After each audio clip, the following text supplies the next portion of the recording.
நம்ம நாளுக்கு நாள் பார்க்குறோம். இந்த வார் வந்து ரொம்ப தீவிரமடைந்து வெஸ்ட் ஏஷியா முழுவதுமாக பரவி வந்திருக்கிறத நம்ம பார்க்குறோம். ஸோ பல கல்ஃப் கண்ட்ரீஸ் பாதிக்கப்பட்டிருக்கிறாங்க. அதோடைய பாதிப்பு இன்றைக்கி கல்ஃப் கண்ட்ரீஸ்க்கு மட்டும் இல்லை, இந்திய தேசத்துக்கும் மிகப்பெரிய ஒரு பாதிப்பை ஏற்படுத்தியிருக்கு. என்ன பாதிப்பு ஏற்படுத்தியிருக்கு? சிலிண்டர் இல்லை, எல்லாரும் பத்திரமா வச்சுக்கோங்கன்னு சொல்லிட்டாங்க. எனர்ஜி ரிசோர்ஸஸ் எல்லாம் பார்த்து செலவு பண்ணுங்க அப்படின்னு ரொம்ப ஸ்ட்ரிக்டாகவே கவர்மெண்ட் என்ன செஞ்சிருச்சு. நம்ம நாட்டில் மட்டும் இல்லை, தாய்லாந்து மற்ற எல்லா நாடுகள்லையும் என்ன செஞ்சிட்டாங்கன்னா ஒரு அலர்ட், ஒரு வார்னிங் கொடுத்துருக்குறாங்க. அடுத்தது என்னது? ஃபியூயல் இல்லை வண்டிக்கெல்லாம். இன்றைக்கி பெட்ரோல் டீசல் எல்லாம் தட்டுப்பாடு. சில ஹோட்டல்ஸ் எல்லாம் அறிவிப்பே கொடுத்துட்டாங்க, எங்களுக்கு சரியான சிலிண்டர்ஸ் இல்லாததுனால நாங்கள்லாம் டைம் லிமிட்டேஷன்ஸ் அண்ட் ஒரு சில ஐட்டம் தான் நாங்கள் சமைக்கிறோம் அப்படிங்கிற ஒரு தகவல் கொண்ட ஒரு போர்டை டிஸ்பிளேக்கு வச்சுருக்குறாங்க. ஸோ நம்ம ஊர்லேயே அது வந்துருச்சு, நம்ம இருக்கிற பகுதிகள்லேயே வந்துருச்சு. ஒருவருக்கொருவர் வந்து எல்லோரும் கேர்ஃபுல்லாக யூஸ் பண்ணுங்க அப்படிங்கிற அளவுக்கு. அப்போது ஏதோ ஒரு நாட்டில் நடக்கக்கூடிய யுத்தம் ஒரு பாதிப்பை உலகம் முழுவதும் கொண்டு வருமா இல்லையா? நிச்சயமாக கொண்டு வரும். இந்த பாதிப்புக்காக, இது மாற்றத்திற்காக நம்ம எல்லாம் ஜெபிக்கணும். அதாவது தேவனுடைய சித்தம் மாறுவதற்கல்ல, பட் ரட்சிக்கப்பட்ட நாம் நம்ம ஜெபிக்க வேண்டுவது அவசியம். ஸோ இந்த பூமி முழுவதும் நடக்கிற காரியங்கள் எல்லாமே நம்ம உன்னிப்பாக கவனிக்கணும். We should watch what is happening. So ஒரு வசனம் வாசிக்கலாமா? ஏசாயா 55ஆம் அதிகாரம் 8வது வசனம், 8-9 வாசிக்கலாம். ஏசாயா 55, 8, 9.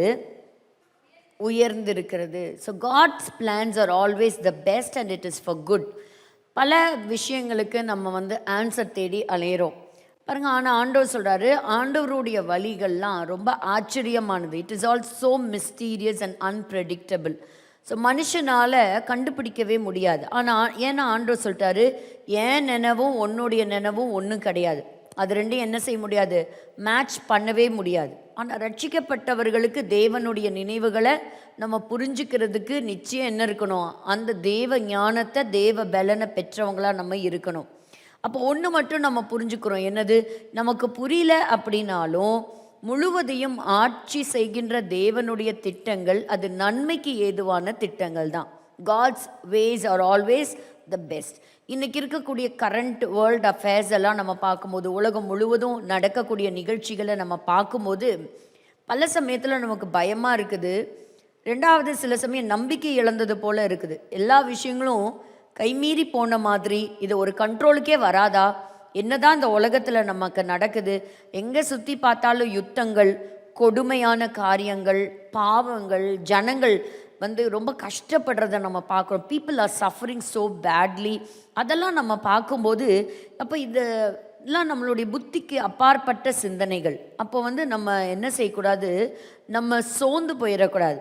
அப்போ உடனே நமக்கு வர வேண்டிய கேள்வி என்னென்னா, why this is all happening, ஏன் இதெல்லாம் நடக்குது அப்படின்னு. ஆனால் ரட்சிக்கப்பட்ட நமக்கு ஏன் என்பது சரியான கேள்வி அல்ல. என்ன கேட்கணும்? ஆண்டவரே, இப்போ நடக்கிற இந்த காரியங்கள்லாம் நான் எப்படி பார்க்கணும், எந்த கண்ணோட்டத்தில் பார்க்கணும்? How should I view this situation right now? ஆண்டவரே, இதிலிருந்து நான் என்ன படிக்கிறேன்? இன்றைக்கி இருக்கிற காலகட்டங்களில் இந்த மாதிரி ஒரு நியூஸ் பேப்பரையும் பரிசுத்த வேதாகமத்தையும் இன்றைக்கி ஒப்பிட்டு பார்த்து நடக்கக்கூடிய காரியங்களை நம்ம துல்லியமாக கவனித்து புரிஞ்சிக்கக்கூடிய ஒரு சிச்சுவேஷனுக்கு நம்ம வந்தாச்சு.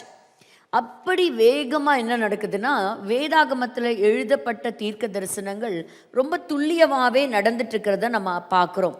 ஸோ ஆண்டவர், இந்த காலகட்டத்தில் நான் என்ன செய்யணும்? Lord, what do you want me to do right now? நான் இப்போ என்ன செய்யணும்? இப்போ இப்படியெல்லாம் ஒரு சூழ்நிலைலாம் இருக்குது. அப்போ நம்ம என்ன செய்யணும்?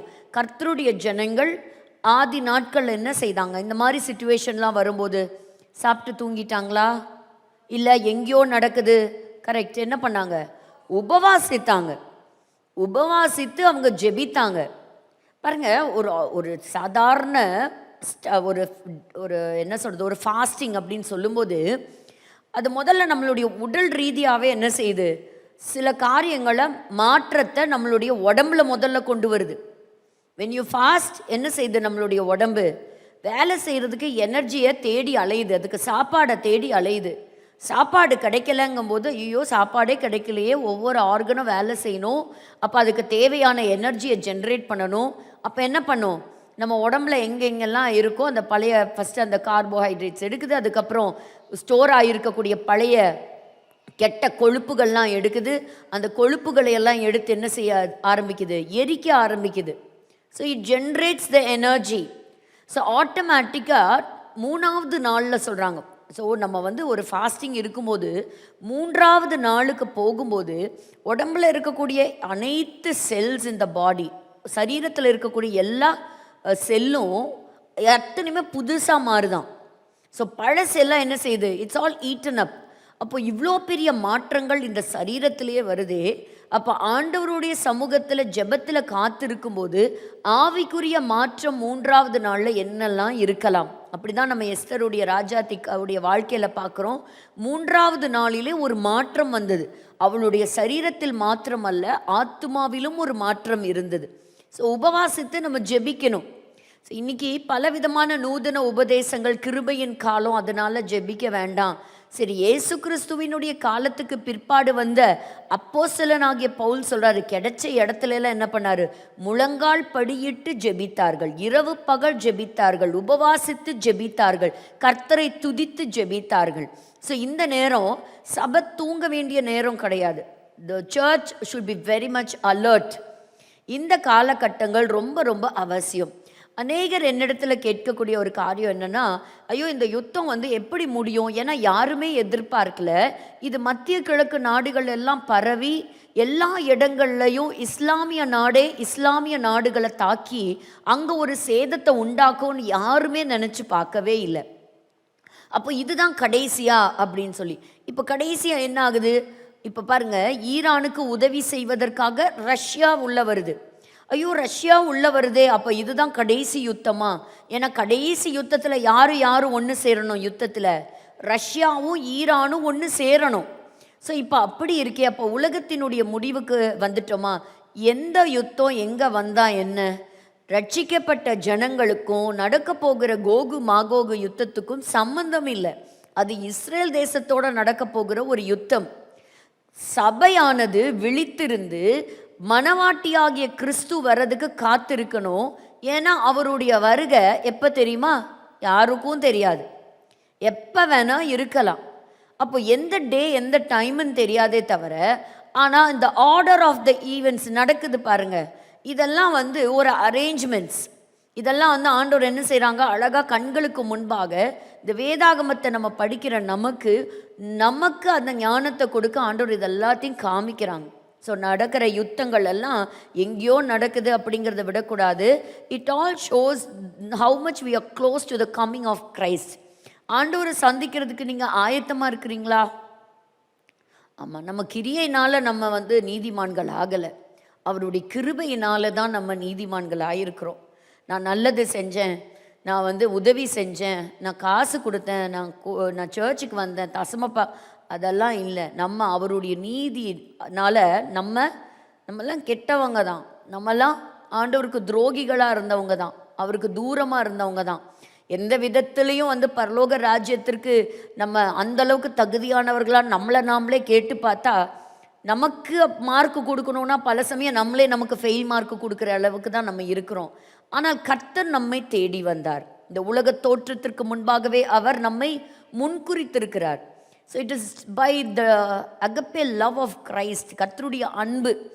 ஸோ அந்த அன்பின் நிமித்தமாக நம்ம என்ன செஞ்சுருக்கோம், நீதிமான் ஆக்கப்பட்டிருக்கோம். பட் அதே ஒரு தகுதியை வச்சு போயிடலான்னு நினச்சி என்ன செஞ்சுட்டு இருக்கக்கூடாது, தவறுகளுக்கு மேலே தவறும் பாவத்துக்கு மேலே பாவமும் செய்யக்கூடாது. அதுக்காகவா நான் கிருபையை பெற்றுக்கொண்டேன்னு பவுல் கேட்குறார். அதுக்காகவா? இல்லையே, பாவம் செய்வதற்காக இல்லை. So the church must come away. So நம்ம சரீரத்திலையும் ஆத்மாவிலையும் ஒட்டி கொண்டு இருக்கக்கூடிய பாவங்களை களைந்து விட்டு கர்த்தருடைய வருகைக்கு மாசற்றவர்களாக ஆயத்தமாக வேண்டியது அவசியம். ஸோ இந்த வார்த்தையோடு கூட நம்ம பார்க்க போகிறது என்ன அப்படின்னா, இதுவரைக்கும் கண்டிராத அளவுக்கு ஒரு மிகப்பெரிய அட்டாக், ஒரு டைரக்ட் அட்டாக் ஆன் ஈரான் அப்படின்னு சொன்னால் இப்போ நம்ம பார்த்துட்ருக்கிற இந்த யுத்தம் தான். ஸோ ஈரான் மேலே ஒரு மிகப்பெரிய அட்டாக், அதாவது 1979 ரெவல்யூஷனுக்கு அப்புறம் நடந்த ஒரு மிகப்பெரிய ஒரு அட்டாக். ஸோ இந்த அட்டாக்கை பற்றி தான் பார்க்க போகிறோம். போன வாரம் நம்ம பார்த்தோம் பெர்ஷியா நாட்டில் எப்படி ஒரு ஆமான் மொர்தகாய்க்காக ஆயத்தம் பண்ணி வைத்திருக்கிற தூக்கு மரத்தில் அவனே கடைசியில் தூக்கி போடத்தக்கதான ஒரு நாள் வந்தது. அதே தீர்க்க தரிசனம் 2300 வருஷம் கழித்து ஹிட்லருடைய காலகட்டங்களில் அப்படி ஒரு பண்டிகை மறுபடியும் திரும்பி வந்தது. அதுக்கப்புறம் கொஞ்சம் வருஷங்கள் கழித்து 2026 வருஷத்தில் பூரிம்க்கு முந்தின நாள் அவங்களுடைய சத்ருவாகிய அலி கமேனியை இஸ்ரவேல் இராணுவம் கடந்து போய் முற்றிலுமாக அழித்து போட்டது. நிச்சயமாகவே அவங்களுக்கு இப்படி ஒரு பூரிம் ஃபெஸ்டிவல் தான். ஏன்னு கேட்டிங்கன்னா, இந்த யூதர்களை அழிப்பதற்கு ஒவ்வொரு தலைமுறையிலும் யாரோ ஒருவன் எழும்பிக் கொண்டே தான் இருந்தான். அலி கமேனியுடைய வார்த்தை என்னன்னு பார்த்தீங்கன்னா, காலையில் எந்திரிச்ச உடனே ஸ்லோகம் சொல்கிற மாதிரி சொல்கிறது, death to Israel, death to America, America is the big Satan and Israel is the little Satan. அதாவது அவன் பெரிய சாத்தான், இவன் சின்ன சாத்தான். இப்படி தான் சொல்லி சொல்லி தன்னுடைய சொந்த ஜனங்களை வளர்த்தியவர் தான் இந்த அலி கமேனி. அத்தனை வெறுப்பும் கசப்பும் கொண்டவர். இஸ்ரேல் தேசத்தை முற்றிலும் அழிக்கணும், கைப்பற்றணும், யூதர்கள் இல்லாமல் போகணும். ஸோ அப்படிப்பட்ட ஒரு மனிதன் அழிந்து போனார். அப்போ பாருங்க, இன்னைக்கு நம்ம பார்க்குறோம் 2600 வருஷங்களுக்கு முன்பாக ஒரு எபிரேய தீர்க்கதரிசியாகிய எரேமியா என்ன சொல்கிறாருங்கிறத பார்க்குறோம். பாருங்க, ஒன்று ஹனுக்கால ஆரம்பித்தோம், அடுத்தது என்ன பார்த்தோம், நம்ம பூரிம் பார்த்தோம். இன்னைக்கு இந்த ஈரானுடைய இந்த தாக்குதல் எல்லா இடங்கள்லையும் பரவி இருந்ததுனால ஈரானை பற்றி கொஞ்சம் பார்க்க போகிறோம். நம்ம வாரத்துக்கு ஒரு நாள் பார்க்கறதுனால எடுக்கிற அந்த சப்ஜெக்டை கண்டினியூ பண்ணி முடிக்க முடியறதில்ல. ஸோ அங்கங்கே நம்ம பிட்ஸ் அண்ட் பீசஸாக வச்சுருக்கிறோம். பட் இதெல்லாம் எடுத்துட்டு இந்த கடைசி நாட்களில் பாருங்கள், பாகாலினுடைய ஆவி எப்படி கிரியை செய்கிறது, இந்த அமலேக்கின் ஆவி எப்படி கிரியை செய்கிறது, எசபேலின் ஆவி எப்படி கிரியை செய்கிறதுங்கிறதெல்லாம் நம்ம பார்த்து லெட் இஸ் கன்க்ளூட். ஸோ அப்படி ஒரு கன்க்ளூஷனுக்கு நம்ம வரலாம். ஸோ இப்படி இதெல்லாம் பார்த்து கடைசியாக கன்க்ளூட். அதனால் இன்னும் நான் பூரிமாக இருக்கட்டும், ஹனுக்காவாக இருக்கட்டும், எல்லாத்தையும் என்ன பண்ணி வச்சுருக்கிறேன் அங்கங்கே. ஸோ அங்கங்கே நமக்கு இன்னும் ஒரு ஃபினிஷ் பண்ணாத போர்ஷன்ஸாக நிறையா இருக்குது. ஸோ ஹனுக்கானா என்னது, ஆன்டியோகஸ் எப்பிஃபானஸுடைய அழிவு. அதாவது 2வது தேவாலயத்தை அசுத்தப்படுத்தினான், பண்ணியை கொண்டு வந்து பலியிட்டான், யூத ஜனங்களை கொலை செய்தான், தேவாலயத்துக்குள்ள தன்னை தெய்வமாக கொண்டு வந்து உட்கார்ந்துக்கிட்டான். அவனை வெற்றி கண்டாங்க மக்காபியர்கள். அதை கொண்டாடுற பண்டிகை தான் ஹனுக்கா பண்டிகை. ஆமானுங்கிற ஒரு பொல்லாதவன் எந்திரிச்சா இந்த யூதர்களை அழிக்கிறதுக்கு திட்டம் போட்டான், அவனே அழிந்து போனான். அதை கொண்டாடுவது தான் பூரிம் பண்டிகை. அதை தான் போன வாரம் யூதர்கள் கொண்டாடினாங்க. அடுத்ததாக இன்றைக்கி நம்ம இந்த ஈரானெல்லாம் கொஞ்சம் பார்த்துட்டு அதற்கு பிறகு இனி வரக்கூடிய காலம் எப்படி இருக்கும்னு பார்க்கலாம். ஒரு காரியம் சொல்கிறேன். இப்போது இன்னையிலேருந்து ஒரு 10,000 வருஷம் கழித்து போயிட்டீங்க அப்படி வச்சுக்கலாம். இன்னையிலேருந்து 10,000 இயர்ஸ் தாண்டி போயிட்டீங்க. இப்போ 10,000 வருஷத்துக்கு அப்புறம் திரும்பி பார்த்தா எதெல்லாம் நடந்து முடிஞ்சிருக்கும்? உங்களுக்கு தெரிஞ்சதெல்லாம் சொல்லுங்கள் பார்க்கலாம். என்னெல்லாம் முடிஞ்சிருக்கும்?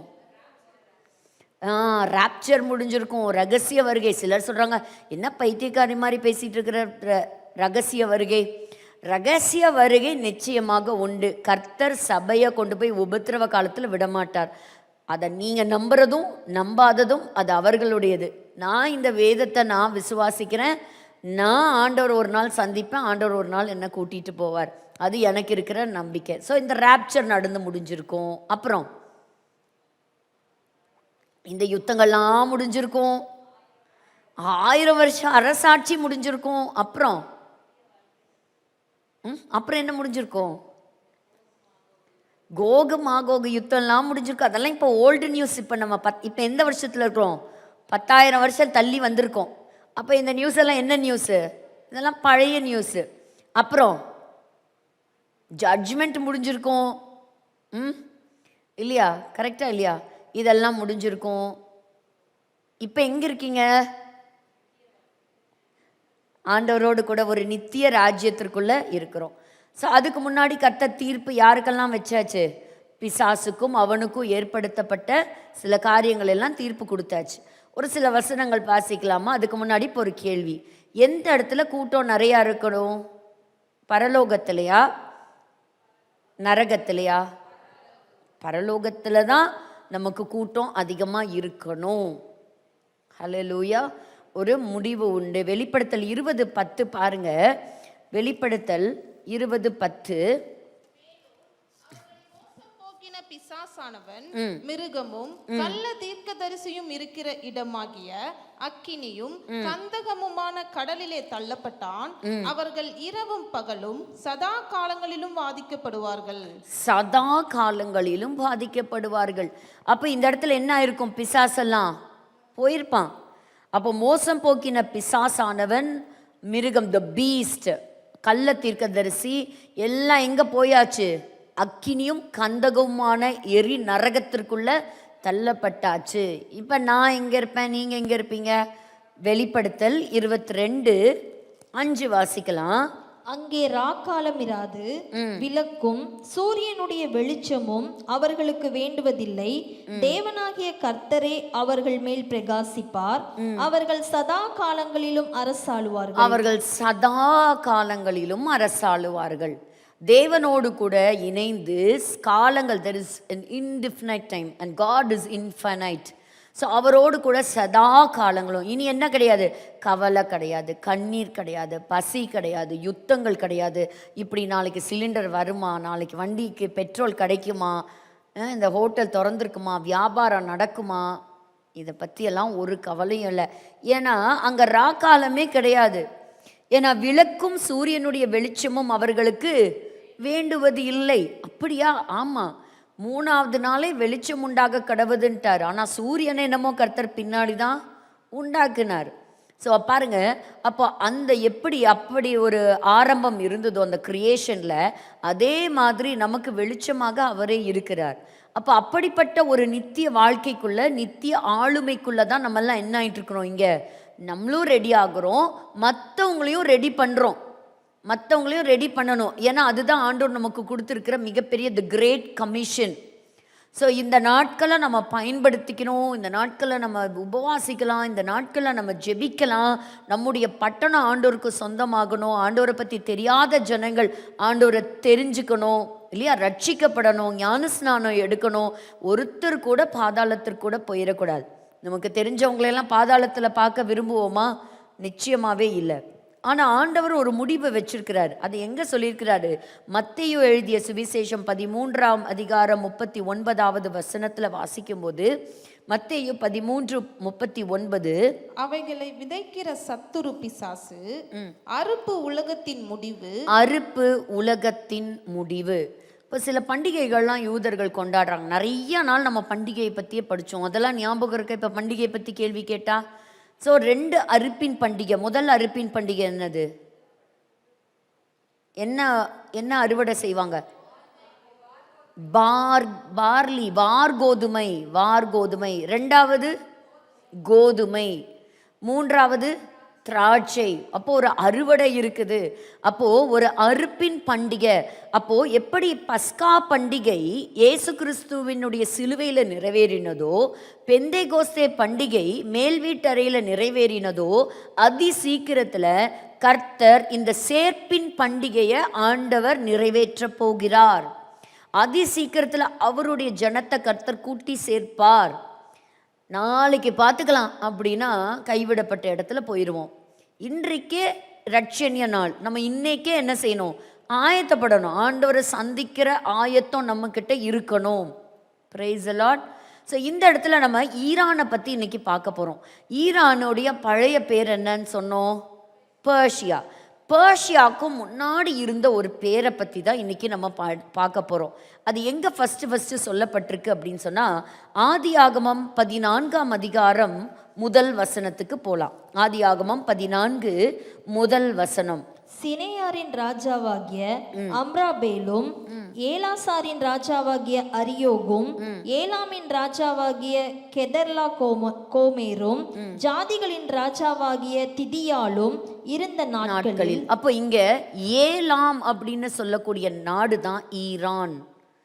ஏலாம் அப்படின்னு சொல்லக்கூடிய நாடு தான் என்னது? ஈரான். அப்போ இந்த ஈரானை பற்றி நம்ம படிக்க போகிறோம். அப்போ ஒரு ஸ்பெசிஃபிக்காக இந்த தேசத்தை பற்றி ஒரு தீர்க்கதரிசி எழுதுறாருங்க. அவர் யாருன்னு கேட்டிங்கன்னா எரேமியா. இந்த தீர்க்கதரிசி ஒரு ஸ்பெசிஃபிக் நேஷன் ஈஸ்டிலிருந்து வரும், பாபிலோன் தேசத்திலிருந்து அவங்க பக்கத்தில் இருந்து வரும், பாபிலோனுக்கு ஈஸ்டிலிருந்து இவங்க வருவாங்க அப்படிங்கிறது. ஸோ இன்றைக்கி அவங்க மாடர்ன் பேர் என்னது? ஈரான். ஸோ இன்றைக்கி பார்த்தீங்கன்னா இந்த யுத்தங்கள் நடந்துட்டுருக்கிற இடமும் அந்த ஈரான் தான். ஸோ இப்போ நமக்கு ஒரு தகவல் வேணும்னா உடனே நம்ம எடுத்து நம்ம கேட்க வேண்டிய புஸ்தகம் யார்? சாட் ஜிபிடி இல்லை, ஏஐ இல்லை, யார்கிட்ட போகணும்? ஆவியானவர் மூலமாக வெளிப்படுத்தப்பட்ட வார்த்தைகள். ஏஐ கிட்ட ஒன்று கேட்டிங்கன்னா எல்லாம் ஆன்சர் கொடுக்கும். கீழே ஒரு லைன் இருக்கும், என்ன தெரியுமா சொல்லும்? சில சமயங்களில் ஏஐ உனக்கு தவறான பதில் சொல்லும், அதனால நீ என்ன பண்ணிக்கோ, இது செக் பண்ணிக்கோ, வேறு ரிசோர்ஸஸோடு நீ செக் பண்ணிக்கோன்னு எழுதியிருக்கோம், சின்னதாக எழுதியிருக்கோம். So nothing is compared to the intelligence of God. So ஆண்டவருடைய ஞானத்தோடு ஒப்பிடவே முடியாது. ஸோ முக்கியமான ஒரு அதிகாரம் என்ன அப்படின்னா எரேமியாவின் தீர்க்க தரிசன புஸ்தகம் 49ஆம் அதிகாரம். அதுக்கு நேராக நம்ம எல்லாரும் திருப்பிக்கலாம். ஒரு சில வசனங்களை நம்ம பார்க்க போகிறோம். ஸோ இந்த பகுதியில் ஆண்டவர் சொல்லி கொடுக்குற ஒரு வார்த்தை நான் பாருங்கள், என்னோட கூட சேர்ந்து நீங்கள் கொஞ்சம் கவனமாக இந்த வார்த்தைகளை கவனிங்க. இப்போ சிலருக்கு பயங்கர டவுட்டு, இது எந்த போர்ஷனோட ஒப்பிடுறது? இது சங்கீதம் 83. சங்கீதம் 83 1948 வார்லேயே முடிஞ்சிருச்சு. ஸோ சில தேசங்களை வச்சு, சில திசைகள்லேருந்து வரக்கூடிய ராஜ்யங்களை வச்சு, அந்த ராஜாக்களை வச்சு தான் நம்ம என்ன செய்கிறோம், இப்போ நம்ம என்ன பீரியடில் நம்ம இருக்கிறோம், இந்த வார் எப்போ முடிஞ்சுது. சில தீர்க்க தரிசனங்கள் ஒன்றுக்கும் மேற்பட்ட முறை அது என்ன செய்யுது, அது மறுபடியும் நிறைவேறுது. இப்போ எப்படி பூரிம் பற்றி படித்தோம், எஸ்தர் சொன்ன இன்னொரு நாள் அப்படின்னு சொன்னது பல ஆண்டு காலங்களுக்கு பிறகு அதே மாதிரி ஒரு நாள் ரிப்பீட் ஆச்சு. இப்போ எக்ஸைல் இருந்த, அதாவது சிறையிருப்பின் நாட்களில் இருந்த யூதர்கள் தேசத்துக்கு மறுபடியும் வருவாங்க. அப்படிங்கும்போது 70 ஆண்டு காலங்கள் பிறகு பாபிலோன் தேசத்திலேருந்து சொந்த தாய்நாடாகிய எருசலேமுக்கு அவங்க திரும்பி வந்தாங்க. அதே போல தான் 1948 என்னாச்சு, உலகம் முழுவதும் சிதறி போனவர்கள் பல்வேறு தேசங்கள்லிருந்து கர்த்தர் அவர்களை மீண்டுமாக கூட்டி சேர்த்தார். ஸோ ஒரு சில தீர்க்கதரிசிகளின் வார்த்தைகள் ஒரு பகுதி அந்த காலத்தில் நிறைவேறிச்சு, ஒரு பகுதி பிற்காலத்துக்கு என்று வைக்கப்பட்டிருந்தது. அந்தந்த டைம் வரும்போது அந்த ப்ராஃபஸியுடைய அந்த ரெவலேஷனை, அந்த வெளிப்படுத்தலை ஆவியானவர் நமக்கு காட்டி கொடுக்குறாங்க. அப்படி தான் என்ன செய்ய போகிறோம், இப்போ ஒரு தீர்க்க தரிசன பகுதியை நம்ம வாசிக்கிறோம். அப்போ எரேமியா 49 நம்ம பார்க்கும் பொழுது வாசிக்கலாமா? யூதா ராஜாவாகிய சிதேக்கியாவினுடைய ராஜ்யபாரத்தின் துவக்கத்திலே ஏலாமுக்கு விரோதமாக, ஏலாம்னா என்னன்னு சொன்னேன் நான், ஈரானுக்கு விரோதமாக எரேமியா என்னும் தீர்க்கதரிசிக்கு உண்டான கர்த்தருடைய வசனம். இந்த வார் எப்படி முடியும், அந்த கேள்வியெல்லாம் இருக்கா? அப்போ இந்த வசனம் தான் நமக்கு ஆன்சர் கொடுக்க போகுது. இதுதானா? பாருங்க, சேனைகளின் கர்த்தர் சொல்லுகிறது என்னவென்றால், இதோ நான் ஏலாமின் வில் என்னும் அவர்களுடைய பிரதான வல்லமையை முறித்து போட்டு. இந்த வசனம் இங்கிலீஷில் கொடுக்க முடியுமா? 35 எரேமியா 49:35 இங்கிலீஷில் இருந்தால் கூட ஒரு நிமிஷம் வாசிக்கிறீங்களா? This is what the Lord Almighty says, see, I will break the bow of Elam, the mainstay of their might. இப்போ இந்த வார்த்தையை இன்னைக்கு இருக்கக்கூடிய ஈரானோட ஒப்பிட்டு பாருங்க. பல வாரங்கள் நம்ம ஒரு வீடியோ பார்த்துருக்குறோம். என்ன வீடியோ பார்த்தோம்? ஈரான் எப்போவுமே தனக்கு இருக்கக்கூடிய ஆயுத பலத்தை காட்டிக்கிட்டே வந்தது. பாரு, எங்ககிட்ட கிளஸ்டர் பாம்ஸ் இருக்குது, எங்ககிட்ட பேலிஸ்டிக் மிசைல்ஸ் இருக்குது, எங்ககிட்ட பவர்ஃபுல்லான வெப்பன்ஸ் இருக்குது, எங்ககிட்ட ட்ரோன்ஸ் இருக்குது. உண்மைதான், அது ஒரு பண்டைய காலத்து நாடு, ஏன்ஷியன் டைம்லேருந்து இருக்குது. இஸ்ரேலுக்கும் ஈரானுக்கும் நெருங்கிய தொடர்பு உண்டு. அங்கிருந்து தான் கோரேஸுங்கிற ஒரு மன்னனை கர்த்தர் எழுப்பி தயவு பாராட்டினார். இதே பட்டணத்திலிருந்து தான் ஆமான்கிற ஒருத்தனும் எழும்பினான். ஸோ இஸ்ரேலுக்கும் ஈரானுக்கும் ஒரு நெருங்கிய தொடர்பு இருக்குது. இப்போ இங்கிலீஷில் படிக்கும்போது சிலதெல்லாம் ரொம்ப கரெக்டாக நம்ம ஒரு அந்த இடத்துல ஒரு எம்பசைஸ் பண்ணி படிக்கிறதுக்கு ஆங்கில வார்த்தைகள் ரொம்ப பிரயோஜனமாக இருக்கும். அப்போ இந்த இடத்துல பாருங்க, ஏலாமின் வில், இந்த இடத்துல ஐ வில் பிரேக் த பா ஆஃப் ஏலாம். அப்போ இன்னைக்கு அவங்கிட்ட வில்லுங்கிறது கிடையாது, அவங்கிட்ட இருக்கக்கூடியது என்னது? The mighty weapons. இன்னைக்கு உலகத்தையே பயமுறுத்துறான் பாருங்க.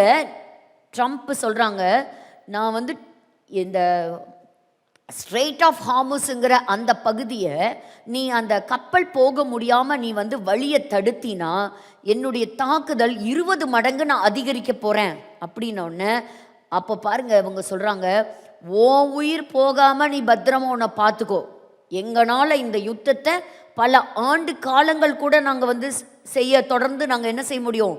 நடத்த முடியும். பல ஆண்டு காலங்களாக யுத்தங்களை செஞ்சு செஞ்சு செஞ்சு என்ன வச்சிருக்கிறாங்க? சேர்த்தி வச்சிருக்கிறாங்க. ஈரானுங்கிறது ஒரு சாதாரண நாடு கிடையாது, சுற்றிலும் மலைகளை கொண்ட ஒரு நாடு, ரொம்ப பெரிய பெரிய பாறைகளை சூழ்ந்திருக்கக்கூடிய நாடு, சுற்றி மவுண்டன்ஸ் இருக்குது, ரொம்ப டீப் அண்டர் கிரவுண்டில் தான் என்ன வச்சுருக்கிறாங்கன்னா அவங்களுடைய இந்த மிசைல் மேனுஃபேக்சரிங் எல்லாம் வச்சுருக்கிறாங்க. பாருங்கள், இந்த ஏலாம்னு சொல்லக்கூடிய பகுதிகளில் தான் நான் சில அந்த ஆர்கியாலஜி இதில் ஸ்டடீஸை பண்ணி பார்த்தா, இன்றைக்கி அவங்க சொல்கிறது இஸ்ஃபஹான் இப்படியெல்லாம் சொல்லக்கூடிய பகுதிகள்லாம் பைபிள் எழுதப்பட்ட அந்த பகுதிகள், எங்கே இந்த ஆயுதங்களை செய்வாங்களோ அந்த பகுதிகள். அப்போ ஆண்டவர் சொல்கிறாரு, அதை யார் சொல்கிறா? God himself says, the Lord says, I will break the bow of Elam. So ஏலாமுடைய வில்லை நான் என்ன செய்வேன்? அவர்களுடைய வல்லமையை முறித்து போடுவேன். அப்போ இன்றைக்கி வல்லமையான நாடா இல்லையா? ஆமாம். ஈரானு எத்தனையோ அதுக்கு மேலே சில காரியங்களை தடை செய்திருந்தாலும் அது இந்த தடைகளும் தாண்டி தன்னை என்ன பண்ணி வச்சிருக்குது? ஒரு எம்பவர்ட் நேஷனாக தான் வச்சிருக்குது ஈரான்.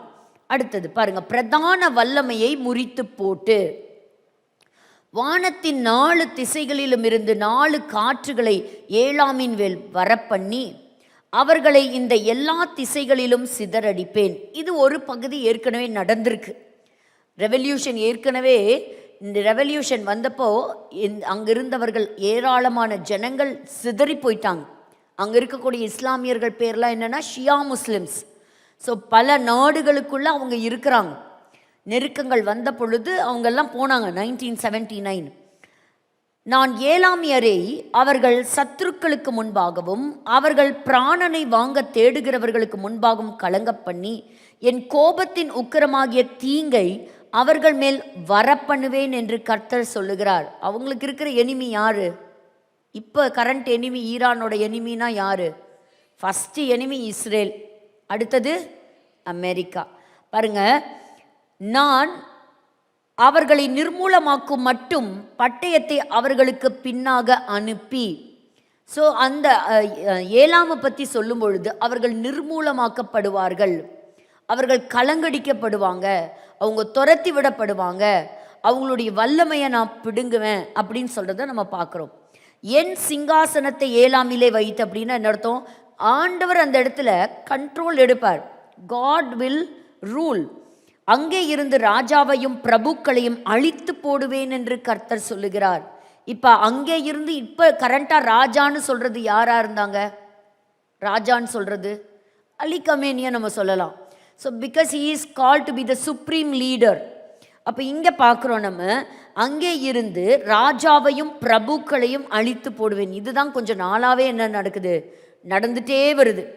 ஆனாலும் இப்போது பெஞ்சமின் நெத்தன்யாஹூ அவங்க சொல்கிறது என்னென்னா, ஏன் இந்த தாக்குதல் நடக்குது அப்படின்னா இந்த ஆயுதங்களுக்காக தான், வேறு எதுக்காகவும் இல்லை. அவங்க இடத்துக்காக சண்டை போடுறாங்களா? ஈரான் கிட்ட இருக்கக்கூடிய ஆயுதங்களை திருடுறதுக்காக சண்டை போடுறாங்களா? நிலத்துக்காக சண்டை போடுறாங்களா? தண்ணிக்காக சண்டை போடுறாங்களா? இல்லை அங்கே இருக்கக்கூடிய ஆஸ்தி, இல்லை அவங்க கிட்ட இருக்கிற விலையேற பொருட்கள், எதுக்காகவும் இல்லை. எதுக்காக இந்த சண்டை பண்ணுறாங்க? ஏன்னா உங்ககிட்ட இந்த ஆயுதத்தை வைக்க விட முடியாது. அவங்ககிட்ட மோர் தென் 460 kilograms ஆஃப் என்ரிச்டு யுரேனியம் இருக்குது. அவனை விட்டால் என்ன செஞ்சிருவான்? அவன் பாம் செஞ்சிருவான். ஸோ கிட்டத்தட்ட 9லேருந்து 11 வரைக்கும் அவனுக்கு செய்யக்கூடிய வெப்பன் பாம் செய்யக்கூடிய அளவுக்கு அவங்ககிட்ட இப்போ கெப்பாசிட்டி இருக்குது. ஒன்றை போட்டாலே ஒரு நகரமே காலி. நமக்கெல்லாம் தெரியும் ஹிரோஷிமா நாகசாகி எப்படி அழிஞ்சுதுங்கிறது. அந்த மாதிரி ஒரு பாம் போட்டால் போதும், இஸ்ரேலுங்கிற ஒரு நாடே கிடையாது, ஒன்றுமே கிடையாது, அழிஞ்சு போயிடும். அப்போ அப்போ this is an existential thread. எத்தனை நாள் அச்சுறுத்தலே இருக்கிறது? இன்னைக்கு பாம்பு போடுவானா, நாளைக்கு தயாரிப்பானா, இன்னைக்கு வந்து தாக்குவானா, இல்லை நம்மளுடைய ஜெனரேஷனை வந்து அவன் தாக்குவானா, யோசிச்சுக்கிட்டே இருக்க முடியுமா? இதுக்கு ஒரு சொல்யூஷன் வேணும் இல்லையா? அப்போது ஆனாலும் கடைசி நாட்களில் நான் ஏலாமின் சிறையிருப்பை திருப்புவேன். அப்போது ஆண்டவர் சொல்கிறார், அப்படியே கைவிடுவதில்லை. இப்போ நம்ம சொல்கிறோம், அந்த ஏலாமுக்கும் கர்த்தர் என்ன வைத்திருக்கிறார்? ஒரு பெரிய ஆட்சி மாற்றத்துக்காக தான் எல்லாருமே செய்கிறாங்க. நாங்கள் ஒரு தாக்குதல் நடத்துகிறோம், நீங்கள் என்ன செய்யுங்க, அங்கே இருக்கக்கூடிய ஈரானியர்கள் உங்களுக்கான ராஜ்யத்தை நீங்கள் ஏற்படுத்திக்கங்க. So you have to be alert. அந்த இடத்த நம்ம சொல்கிறோம். ஆனாலும் கடைசி நாட்களிலே ஏலாமின் சிறையிருப்பு, இந்த சிறையிருப்பு மாறினாதான் அந்த இடத்துக்குள்ள சுவிசேஷம் கடந்து போக முடியும். உங்கள் எல்லாருக்கும் ஒன்று தெரியுமா? இதுவரைக்கும் இல்லாத அளவுக்கு ஈரான் தேசத்தில் ஒரு மிகப்பெரிய ஒரு எழுப்புதல் ஆரம்பிச்சிருக்குது. ஒரு வீடியோ இருக்குது, அந்த வீடியோ நம்ம பார்க்கலாம். அங்கே பாருங்கள். அது மட்டும் இல்லை, ஏராளமான நபர்களுடைய சாட்சியை கேட்க முடியுது. ஈரான் தேசத்தில் எப்படி அவங்க இயேசுவை சந்தித்தார்கள், இயேசுவை தரிசித்தார்கள், இயேசு கிறிஸ்து எப்படி அவங்களோடு கூட இடைப்பட்டார், எப்படி அற்புதங்கள் அங்கே நடக்குது, எப்படி அவங்களுடைய உள்ளங்கள் எல்லாம் இருதயங்கள்லாம் இன்னைக்கு ஆண்டவருக்காக இன்னைக்கு திறக்கப்படுது அப்படிங்கிறதெல்லாம் அந்த சாட்சிகளாய் அந்த ஆராதனைகளை பார்க்கும் பொழுது ரொம்பவே ஆச்சரியமாக இருக்குது. ஒன்றல்ல இரண்டல்ல, ஏராளமான வீடியோஸ் இருக்குது. இன்றைக்கி அங்கே சுவிசேஷத்தை ஈஸியாக ஜனங்கள் ஏற்றுக்கொள்ளக்கூடிய அளவுக்கு இந்த கடைசி நாட்கள் ஆண்டவர் என்ன செஞ்சுருக்கிறாரு? அந்த கடினமான இருதயங்களை எல்லாம் கர்த்தர் மாற்றி இருக்கிறாங்க அப்படிங்கிறது. அப்போ எதெல்லாம் ஆண்டவர் வந்து பிரேக் பண்ணுறேன் அப்படிங்கிறாருன்னா, த மிலிட்ரி, த ப்ரைட், அவங்கக்கிட்ட இருக்கக்கூடிய மிலிட்ரி ப்ரைடு என்ன செய்கிறாங்க? அதை உடைச்சி போடுவேன். அவங்களுடைய ஸ்ட்ரென்த், இதுதான் என்னுடைய பலன், இதுதான் என்னுடைய ஸ்ட்ரென்த்துன்னு சொல்கிறதெல்லாம் அது எல்லாத்தையும் நான் வந்து உடைச்சிருவேன். அதாவது அது நம்ம சொன்ன மாதிரி அது நியூக்ளியர் இன்ஃப்ராஸ்ட்ரக்சராக இருக்கலாம், எதுவாக வேணாலும் இருக்கலாம், அது எல்லாத்தையும் கர்த்தர் முறித்து போடுவேன். அப்போது நம்ம இப்போ பார்க்குறதெல்லாம் வந்து இது ஒரு முடிவல்ல, ஈரானுக்கும் இது ஒரு ஆரம்பம். அதுதான் ஆண்டவர் சொல்கிறார், இந்த சிறையிருப்பையும் நான் என்ன செய்வேன்? நான் திருப்புவேன். That is the beginning.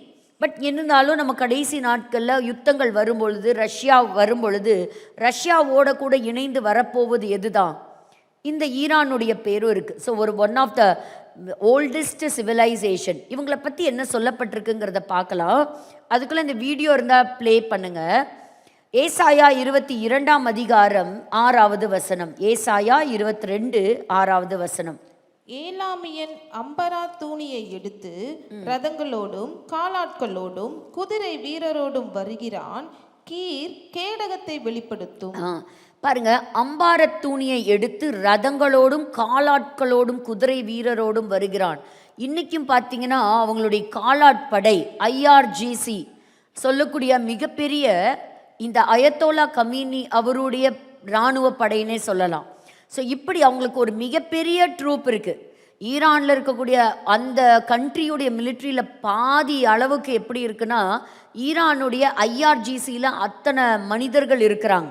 So அவங்கக்கிட்ட என்ன இருக்குது? ரதங்களோடும் காலாட்டுகளோடும் குதிரை வீரரோடும் அவன் வந்து வரான். ஸோ அவங்க வந்து இவங்களை பற்றி சொல்லும் பொழுது ஒரு கிரேக்க எழுத்தாளர், அவர் பேர் ஸ்ட்ராபோன்னு சொல்லக்கூடிய ஒரு கிரேக்க எழுத்தாளர் இந்த ஏலாமியர்களை பற்றி எழுதுகிறாரு. பண்டைய கால உலகத்தில் ரொம்ப அழகாய் இந்த அம்பு எய்தல், ஸோ இதை பயன்படுத்துகிறவர்கள் யார் அப்படின்னா, துல்லியமாக குறிப்பாத்து தாக்கக்கூடியவங்க யார் அப்படின்னா இந்த ஏலாமியர்கள் தான். ஸோ இவங்களுடைய அடையாளமே என்னதானா? அம்பு தானா. So bow is their identity, is their symbol of power. So உலகம் முழுதும் அவங்க இருக்கக்கூடிய நகரத்தில் மிலிட்ரி டாமினன்ஸ், அதாவது மிலிட்ரி பவர் யார்கிட்ட இருக்குது அப்படின்னு கேட்டிங்கன்னா இந்த ஏலாமியர்கள்கிட்ட இருக்குது. ஸோ அதை தான் ஆண்டவர் சொல்கிறாரு, அந்த மிலிட்ரி பவரை நான் என்ன செய்வேன்? உடைச்சு போடுவேன். ஏன்னா ஒரு பக்கம் பெர்ஷியன் கல்ஃப், இன்னொரு பக்கத்தில் பார்த்திங்கன்னா ஜாக்ரோஸ்ன்னு சொல்லக்கூடிய ஒரு மலைப்பகுதி, அதற்குள்ளே அமைஞ்சிருக்கிறது தான் இந்த நாடு. அந்த நாட்டை ஈஸியாக போய் தாக்குறது ரொம்பவே கஷ்டம். ஆனால் இப்போ சொல்லப்படுற இந்த இடத்துல தான், இந்த ஏலாமியர்கள் இருந்த அதே பகுதிகளில் தான் இப்போ என்ன இருக்குதுன்னா இந்த நியூக்ளியர் ஃபெசிலிட்டி இருக்குது. அங்கே தான் இந்த தாக்குதல் நடந்துகிட்டே இருக்குது. 1979 தான் இஸ்லாமிக் ரீபப்ளிக் ஆஃப் ஈரான் என்ன பண்ணாங்கன்னா அந்த நாட்டை கைப்பற்றும் போது பலர் வந்து யூரோப்புக்கு, ஆஸ்திரேலியாவுக்கு, ஏன் இன்க்ளூடிங் இஸ்ரேலுக்கு கூட சிலர் தப்பிச்சு ஓடி வந்தாங்க. அதை தான் ஈரானியன் டயஸ்போரா அப்படின்னு சொல்லி நம்ம சொல்கிறோம். ஸோ அப்படி இந்த இடத்துல நம்ம பார்க்குறோம். இன்றைக்கி நம்ம நியூஸ் ஒரு பக்கம் பார்க்குறோம், ஒரு பக்கம் வேத வசனங்களை நம்ம பார்க்குறோம். கிட்டத்தட்ட 47 வருஷங்களாக ரொம்ப தைரியமாக பப்ளிக்காக ஈரான் வந்து இஸ்ரேலுக்கு ஒரு அச்சுறுத்தலின் செய்தியை கொடுத்துக்கிட்டே தான் இருந்தது. ஸோ ஒரே மாதிரியான இன்சிடெண்ட். இப்போது இந்த இன்சிடெண்ட்லாம் நம்ம பார்க்குறோம். இதெல்லாம் பார்க்கும்பொழுது இதெல்லாம் ஒரு இன்சிடென்ட்ஸ்ன்னு நம்ம சொல்ல முடியுமா? இதெல்லாம் எதேர்ச்சியாக நடக்குதுங்க, இல்லை இதையும் அதையும் நம்ம கம்பேரே பண்ணக்கூடாது, இதெல்லாம் no, it is not by incidents. It's பல 1000 வருடங்களுக்கு முன்பாகவே ஆண்டவர் இந்த ஏலாமியர்களை பற்றி சொன்னதை நம்ம பார்க்குறோம். பாருங்கள், இன்னொன்று இது உங்களை பற்றி சொல்லும் பொழுது ட்ரம்ப் சொல்லும்போது உங்களுடைய ஃப்ரீடம் உங்கள் கையில் தான் இருக்குது அப்படின்னா, இந்த 2 லீடர்ஸுமே பெஞ்சமின் நெத்தன்யா ஆகட்டும் இல்லை ட்ரம்ப் ஆகட்டும் ஒரு மிகப்பெரிய ஆட்சி மாற்றத்துக்காக தான் என்ன செய்கிறாங்கன்னா இந்த ஃபைட்டை வந்து தொடர்ந்து நடத்திக்கிட்டே வராங்க அப்படிங்கிறது பார்க்குறோம். அதே போல் எரேமியா தீர்க்கதரிசியை பற்றி நம்ம சொல்லும் பொழுது டோட்டலாக இந்த 49வது அதிகாரத்தில் சொல்லப்பட்டது என்னென்னா, 1 ஏலாமியர்கள் சிதறி போவார்கள், த ஸ்கேட்டரிங். நம்பர் 2 இதில் சொல்லப்பட்ட தீர்க்க தரிசனங்களுடைய 2வது பகுதி அவங்களுடைய மிலிட்ரி டிஸ்ட்ரக்ஷன், அவங்களுடைய வில்லை, அவர்களுடைய வல்லமையை கர்த்தர் முறித்து போடுவார். 3வது ஒரு ஆட்சி மாற்றம், ஒரு ரெஜிம் சேஞ்ச். 4வது கர்த்தர் மறுபடியுமாக அவர்களை கட்டுவார். கட்டும் பொழுது அங்கே ஆட்டோமேட்டிக்காக என்ன இருக்கும்? ஒரு ஸ்பிரிச்சுவல் ரிவைவல் இருக்கும். அந்த வீடியோ இருக்கா? கொஞ்சம் வால்யூம் கொடுங்களேன். Just kind of pushed me out.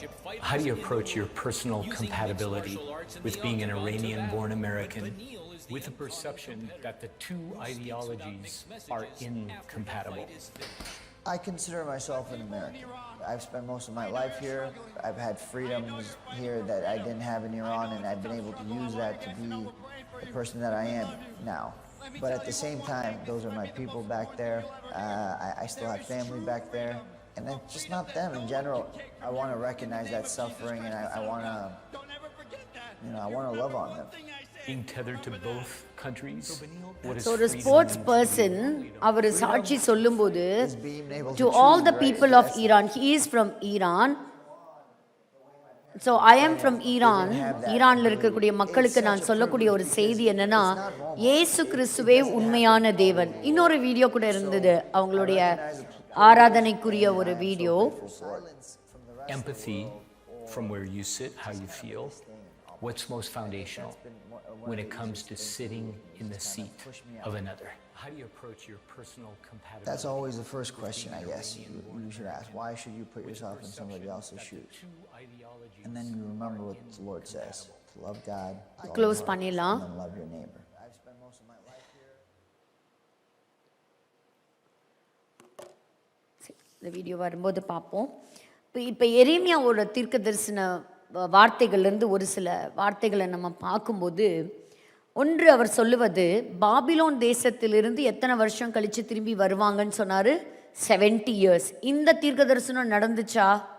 ஆமாம், நடந்து முடிஞ்சிருச்சு. மறுபடியும் எருசலேம் கட்டப்படும் 70 வருஷத்துக்கு அப்புறம், தேவாலயம் கட்டுவாங்க, அது நடந்துச்சா? ஆமாம், அங்கேயும் நம்ம என்ன பண்ணலாம்? ஒரு டிக் மார்க் கொடுத்துக்கலாம். அப்போது எரேமியா மூலமாக சொல்லப்பட்ட இந்த தீர்க்க தரிசனம் நிறைவேறுச்சு. அதற்கப்புறம் பாபிலோன் தேசம் 70 ஆண்டு காலங்களுக்கு பிறகு அது தோற்கடிக்கப்படும். பாபிலோன் சாம்ராஜ்யம் விழுந்துச்சா? ஆமாம், மேதிய பெர்ஷியர்கள் வந்த பிறகு 70 ஆண்டு காலங்களுக்கு அப்புறம் என்னாச்சு? ஸோ அதுவும் விழுந்து போச்சு. அப்புறம் சிதேக்கியான்னு ஒரு ராஜாவை பிடிச்சிட்டு போவாங்க அப்படின்னு சொன்னது நடந்துச்சா? ஆமாம், அதுவும் நடந்துச்சு. அப்போ எரேமியா சொன்னதெல்லாம் நடந்துச்சுன்னா ஏலாமியர்களை பற்றி சொன்னது என்ன செய்யணும்? அதுவும் நடக்கணும். இப்போ ஏலாமியர்களை பற்றி இன்னும் ஒரு சின்ன ஒரு குறிப்பு என்ன நான் படித்தேன் அப்படின்னு சொன்னால், இந்த ஏலாமியர்கள் பல சமயத்தில் பாபிலோனியர்களோடு சேர்ந்துக்கிட்டு அசீரியர்களுக்கு எதிராகவும் என்ன செஞ்சாங்களாம்? யுத்தத்தில் சில உதவிகளை செஞ்சுருக்கிறாங்க. அது எங்கே ரெக்கார்ட் ஆயிருக்குன்னா, பாபிலோனியர்களுடைய கிரானிக்கல், பாபிலோனியன் கிரானிக்கல் அப்படிங்கிறதுல அவங்க செய்த உதவிகளும் என்ன செய்யப்பட்டிருக்குன்னா பதிவு செய்யப்பட்டிருக்குது. அதில் முக்கியமாக எந்த ராஜாவுடைய காலத்தில், அதாவது மெரோதாக் பலாதான், உங்களுக்கு இது ஞாபகம் இருக்கா? நேபுகாத் நேச்சருடைய அந்த சந்ததியெல்லாம் படிக்கும்போது இந்த பேரெல்லாம் படித்தோம். அந்த ராஜாவுடைய காலகட்டங்கள்லேருந்து அவங்கள உதவியாக இருந்தாங்க ஆனால் அதே சமயத்தில் அதற்கு பிற்பாடு அசுர்பனிப்பால் வந்த பிறகு இந்த ஈரானுடைய தலைநகரமாக இருந்த இந்த சூசா தலைநகரத்தை அவர் கைப்பற்றினார் 640வது ஆண்டில் அப்படிங்கிற குறிப்பும் கல்வெட்டில் எழுதி வைக்கப்பட்டிருக்குது.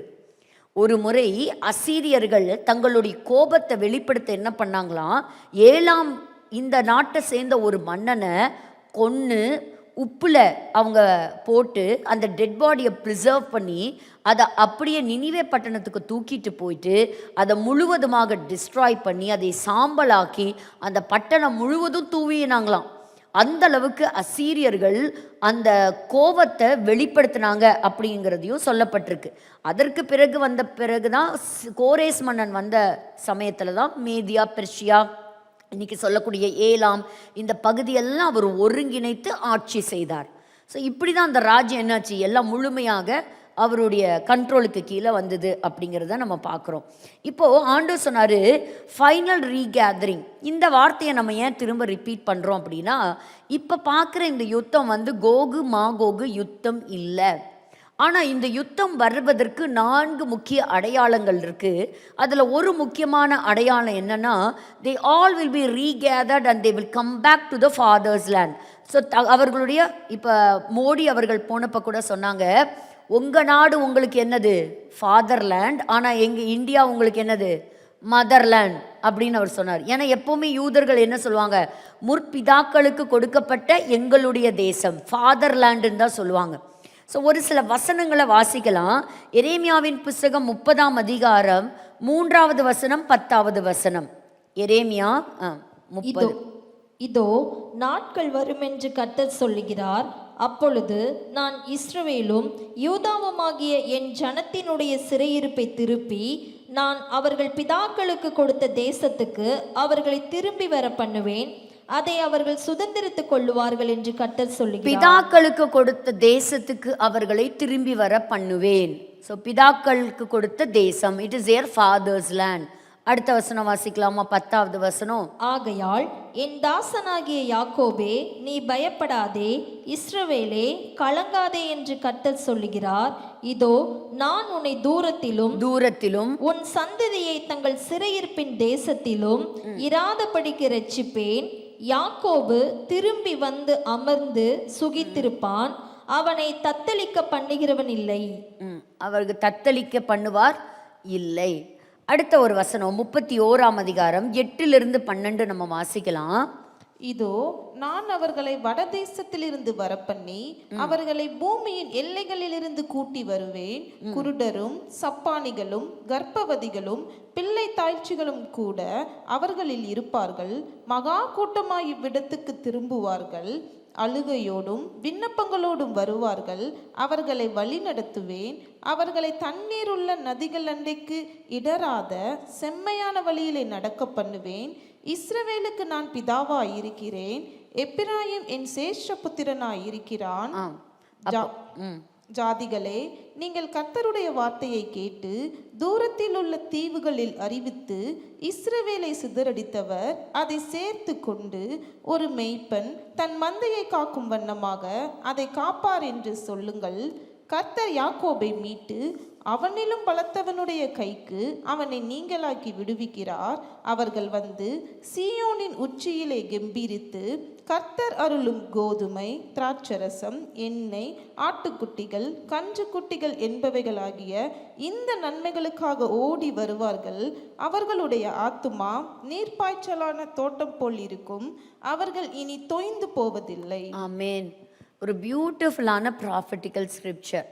இதை பற்றி சொல்லும்போது 1948 எல்லா இடங்கள்லேருந்தும் தத்தளிக்கப்பட்டு சிதறடிக்கப்பட்டு ஐயோ எப்படா ஒரு நாடு கிடச்சா போதுன்னு ஓடி வரும்போது ஆண்டவர் சொல்கிறாங்களே, கர்ப்பிணிகளும் என்ன செய்வாங்களாம், ட்ராவல் பண்ணுவாங்க. அன்றைக்கி என்ன பண்ணாங்க, ஒரு பெரிய ஃப்ளைட்டு, அந்த ஃப்ளைட்டில் சீட்டெல்லாம் ஒன்றும் இல்லை, மந்த மாதிரி எல்லாத்தையும் உள்ளே ஏற்றி கொண்டு வந்தாங்க. அப்போது அதில் ஒரு ப்ரெக்னென்ட் விமனும் வந்தாங்க. ஆனால் இறங்கிறதுக்குள்ளே அவங்களுக்கு டெலிவரியும் நடந்துச்சு. ஸோ ஒரு ஆள் எக்ஸ்ட்ராவாக அந்த இடத்துல என்ன செஞ்சாங்க, பிறந்த ஒரு ரெக்கார்டும் இருக்குது. ஸோ இந்த தீர்க்க தரிசனத்தில் எழுதப்பட்ட வார்த்தைகள் ரொம்ப துல்லியமாக நிறைவேறுச்சு. ஆண்டவர் பத்திரமா கூட்டிகிட்டு வந்தது மட்டும் இல்லை, அந்த தேசத்தை ஆசீர்வதித்து அவங்க கையில் கொடுத்தார். ஸோ கர்த்தர் தூரத்தில் இருந்த சிதறடிக்கப்பட்டவர்களை ஆண்டவர் என்ன செய்தார்? கூட்டி சேர்த்தார். ஸோ மறுபடியும் அவங்க திரும்பி வந்தாங்க. இப்போ சபை என்ன செய்யணும்? சபை அவங்கள ஏற்றுக்கணுமா ஏற்றுக்கக்கூடாதா? சபைக்கு முதல்ல இந்த விஷயம்லாம் தெரியணுமா தெரியாதா? சபை இஸ்ரேல் எங்கேயோ ஒரு நாடு, அது ஏதோ ஒரு தனியாக அது ஒரு வார் நடத்திட்டு இருக்கு, அப்படி இல்லை. இயேசு கிறிஸ்து பலமுறை சில ரகசியங்களை சொல்கிறதுக்காக பேரபிள்ஸை, ஊமைகளை கர்த்தர் பயன்படுத்தினார். அப்போ பேரபிள் அப்படின்னு சொன்னால் அது கிரேக்க வார்த்தையிலிருந்து வந்தது. பேரபாலோ அப்படின்னு சொல்லக்கூடிய வார்த்தையிலேருந்து உருவானது தான் இந்த ஊமை அப்படிங்கிறது. ஸோ அதில் பார்த்தீங்கன்னா எந்த ஒரு ஊமை எடுத்துக்கிட்டாலும் அதில் ஒரு கம்பேரிசன் இருக்கும், அதில் ஒரு கம்பேரிட்டிவ் ஸ்டடி இருக்கும், ரெண்டை வைத்து. இப்போ புதிய ஏற்பாட்டில் பார்த்தீங்கன்னா 46 முறை இந்த ஊமைகள் அப்படின்னு சொல்லப்பட்டிருக்கு, 15 முறை பழைய ஏற்பாட்டில். ஒரு விசேஷம் என்னன்னு கேட்டிங்கன்னா, எத்தனை பேர் ஊமைகளை பயன்படுத்தி பிரசங்கம் பண்ணாங்கன்னு புதிய ஏற்பாட்டில் சொல்லுங்கள். யாரெல்லாம் ஊமைகளை பயன்படுத்தினாங்க? இயேசுவை தவிர யாரும் பயன்படுத்தலை. ஸோ ஆண்டவர் கையாண்ட ஒரு ஸ்பெஷல் டைப் ஆஃப் டீச்சிங், ஒரு டிஃப்ரெண்ட்டான ஒரு டீச்சிங் என்ன அப்படின்னா அவர் பயன்படுத்திய பேரபிள்ஸ் தான். இதில் பல முறை அவங்களுடைய சீஷர்களே வந்து கேட்டிருக்காங்க. வாசிங்க, இதையும் அதையும் ஒப்பிட்டு நான் உங்களுக்கு ஒன்று காமிக்க போகிறேன். மத்தேயு 13:34 வசனம். மத்தேயு 13:34. இவைகளை எல்லாம் இயேசு ஜனங்களோட ஊமைகளாக பேசினார், ஊமைகளினாலே அன்றி அவர்களோட பேசவில்லை. 10வது வசனம் அதே அதிகாரத்தில். அப்பொழுது சீஷர்கள் அவரிடத்தில் வந்து, ஏன் அவர்களோட ஊமைகளாக பேசுகிறீர் என்று கேட்டார்கள். Because Jesus is the only one who used parables. இவங்களுக்கு அதெல்லாம் பழக்கமே இல்லை. அப்போ வந்து கேட்குறாங்க, எதுக்கு நீங்கள் இப்படி யூஸ் பண்ணுறீங்க அப்படின்னு. அதுக்கு இயேசு சொன்ன பதில் என்ன? மத்தேயு 13:11 ஆன்சர் சொல்லிட்டாரு. ஏன்னு கேட்டால், பரலோக ராஜ்யத்தின் ரகசியங்களை அறியும்படி உங்களுக்குத்தான் அருளப்பட்டிருக்கு, அவர்களுக்கோ அருளப்படவில்லை. அப்போ இயேசு கிறிஸ்துவை உதாசீனப்படுத்துகிற, வசனத்துக்கு செவி கொடுக்காத, ஏற்றுக்கொள்ளாத ஜனங்களுக்கு ரகசியங்களை ஆண்டவர் வெளிப்படுத்தவே மாட்டார்.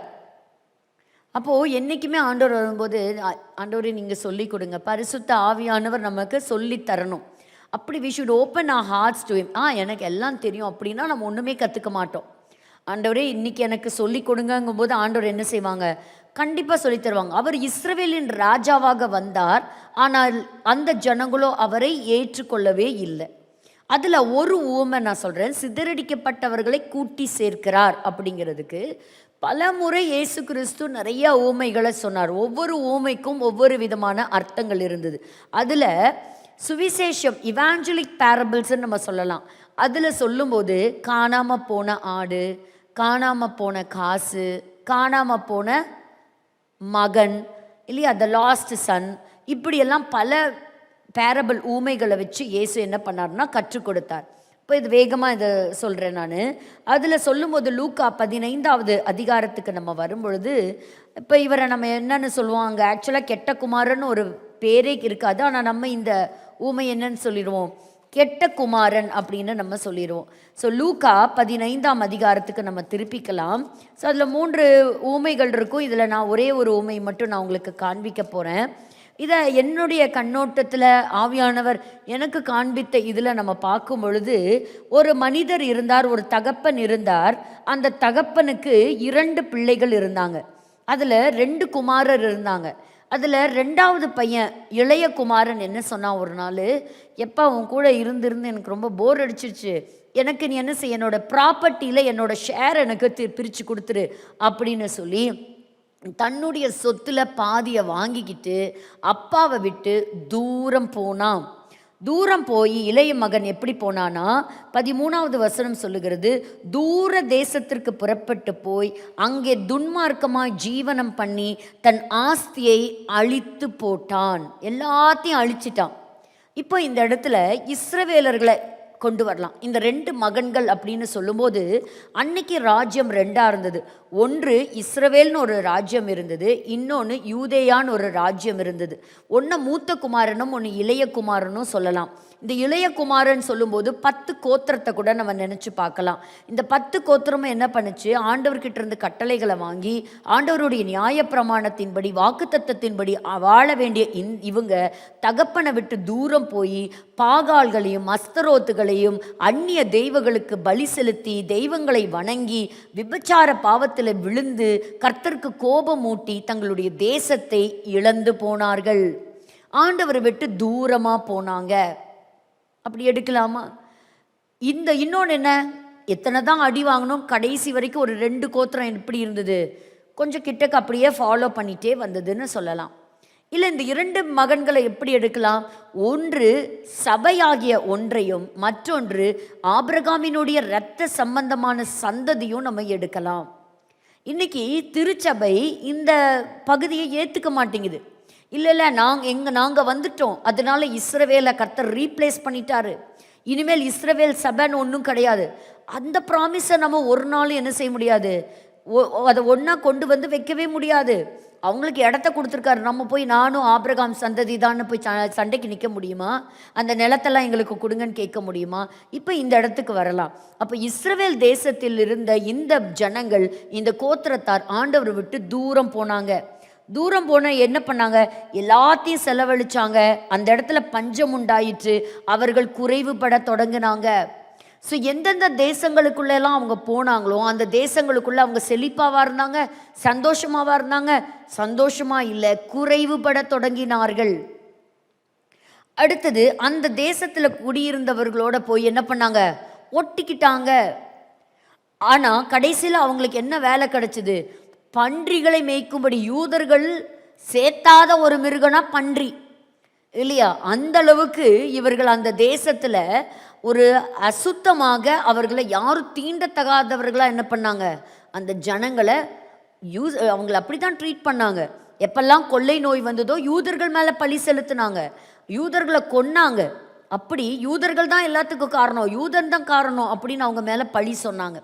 அப்போ கடைசியில் பன்றிகள் தின்கின்ற தவிட்டினாலே தன் வயிற்றை நிரப்ப ஆசையாக இருந்தான், அது கூட அவனுக்கு கிடைக்கல. அப்போ தான் அவன் என்ன செஞ்சான், புத்தி தெளிந்த போது அப்போ என்ன சொன்னான், என் தகப்பனுடைய வீட்டிற்கு நான் திரும்பி போவேன், என் தகப்பனுடைய வீட்டிற்கு நான் திரும்பி போவேன்.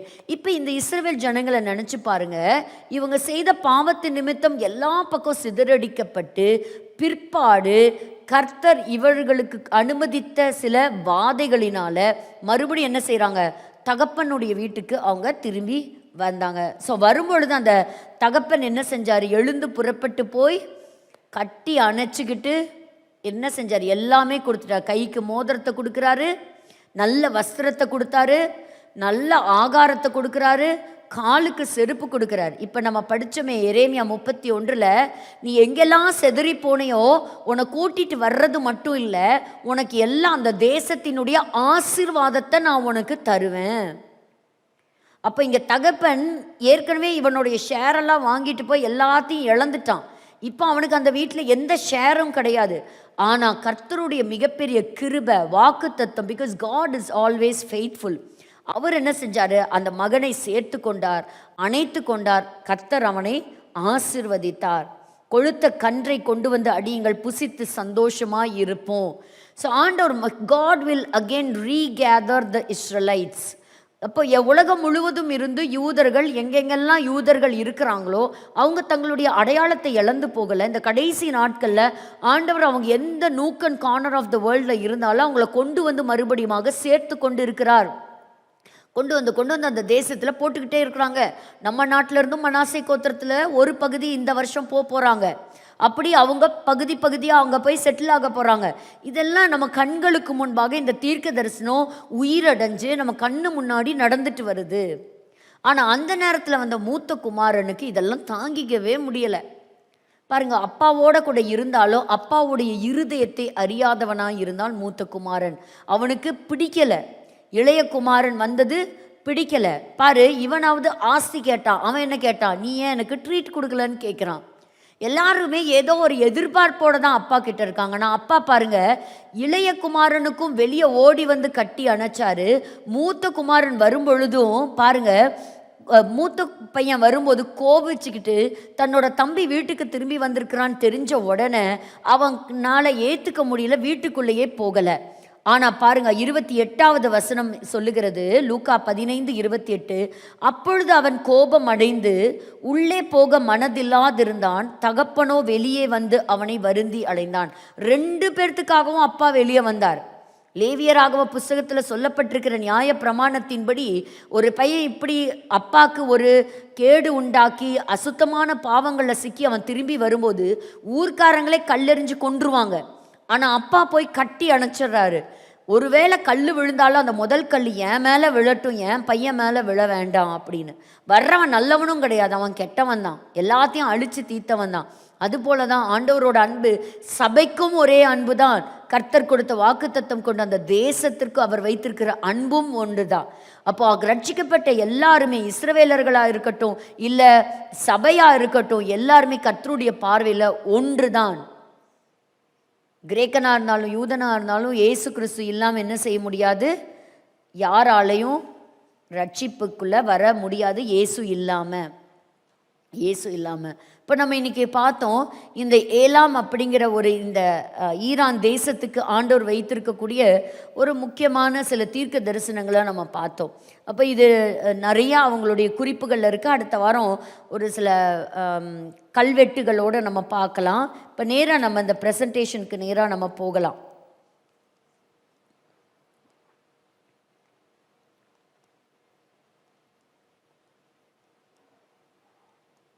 ஸோ இந்த Operation Lion's Roar and Epic ஃபியூரிங்கிற ஒரு பேரில் நடந்துகிட்ருக்கு. ஸோ அலி கமேனியோடைய வாழ்க்கையை நம்ம பார்க்கும்போது முழுக்க எப்படி இருந்தது அப்படின்னா, யூஎஸ்ஏவை பிக் சாட்டனும் இஸ்ரேலை த லிட்டில் சாட்டன் அப்படின்னு சொல்லி தான் அவர் சொன்னார்.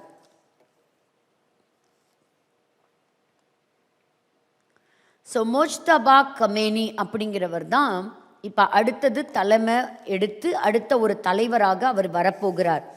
இப்போது முதல்ல என்ன சொல்லிட்டு இருந்தது அமெரிக்கா அப்படின்னா, இனிமேல் ஈரானில் நாங்கள் தான் தலைவரை டிசைட் பண்ணுவோன்னு சொன்னாங்க.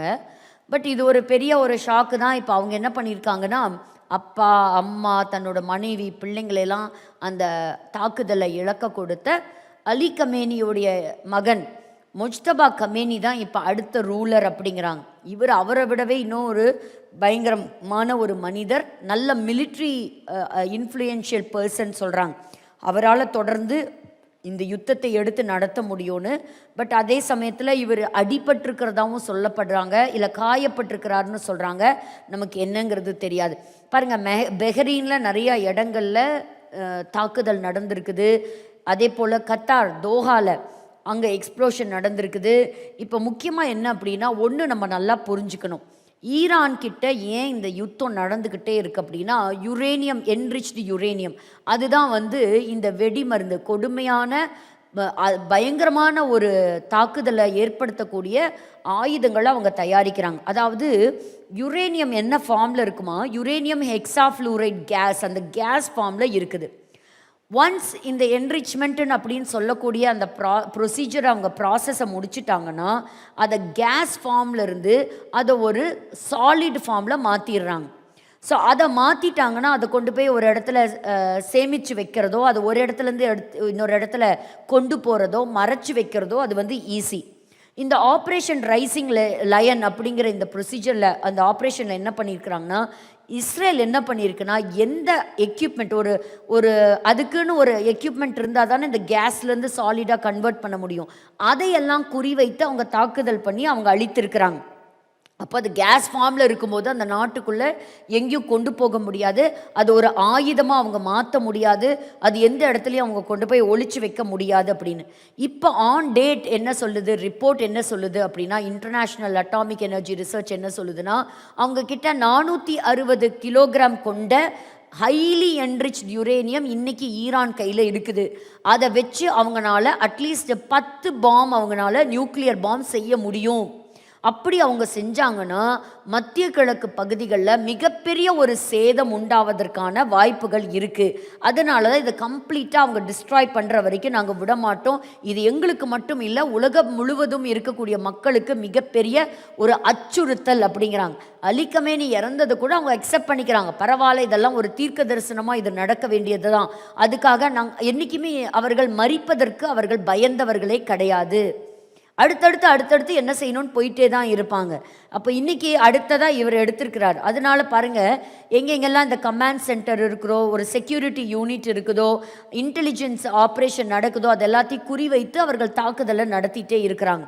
அப்போ ஈரான் என்ன பண்ணுது, எல்லா இடத்துலையும் வரக்கூடிய அந்த ஸ்ட்ரெயிட் ஆஃப் ஹார்முஸ் அப்படின்னு சொல்லக்கூடிய ஒரு இடத்துல கப்பல், முக்கியமாக உலக நாடுகள் எல்லாத்துக்கும், அது வியாபார கப்பலாக இருக்கட்டும், இல்லை மற்ற கப்பலாக இருக்கட்டும், கமர்ஷியல் ஷிப்ஸாக இருக்கட்டும், எனிதிங், அதாவது ஓமானுக்கும் இவர்களுக்கும் இடையிலே இருக்கக்கூடிய ஒரு சின்ன பகுதி, அந்த பகுதிகளுக்குள்ளே இருக்கக்கூடிய பாதையை அடைச்சி வைக்கிறாங்க.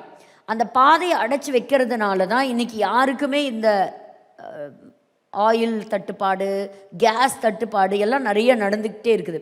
ஸோ இப்போ பல இடங்கள்லேருந்து B2 பாம்பர்ஸ், B1 பாம்பர்ஸ், இப்படியெல்லாம் அமெரிக்கா மட்டும் இல்லை, பிரிட்டனும் அனுப்பிட்டே தான் இருக்குது. ஈரான் மேலே தாக்குதலும் நடத்திக்கிட்டே தான் இருக்கிறாங்க.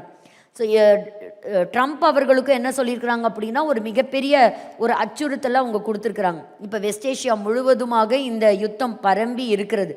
இப்போ முக்கியமான ஒரு alert message for the world Kremlin என்ன கொடுத்துருக்கிறாரு அப்படின்னா, வேர்ல்டு எக்கானமி டவுன் ஆகிறதுக்கு வாய்ப்பு இருக்குது. உலகம் முழுவதுமாக இந்த தட்டுப்பாடு, எனர்ஜி, குளோபல் எனர்ஜி கிரைசிஸ் வர்றதுக்கான வாய்ப்பு இருக்குது. பாருங்கள், UAE அவங்க என்ன பண்ணியிருக்கிறாங்கன்னா, அவங்கக்கிட்ட வேர்ல்ட்ஸ் உலகத்திலேயே மிகப்பெரிய ஆயில் ரிஃபைனரி இருக்குது, அதை அப்படியே க்ளோஸ் பண்ணி வச்சுட்டாங்க.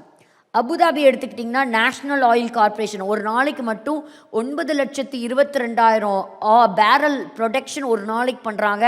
அதை அவங்க ஸ்டாப் பண்ணி வச்சுருக்கிறாங்க.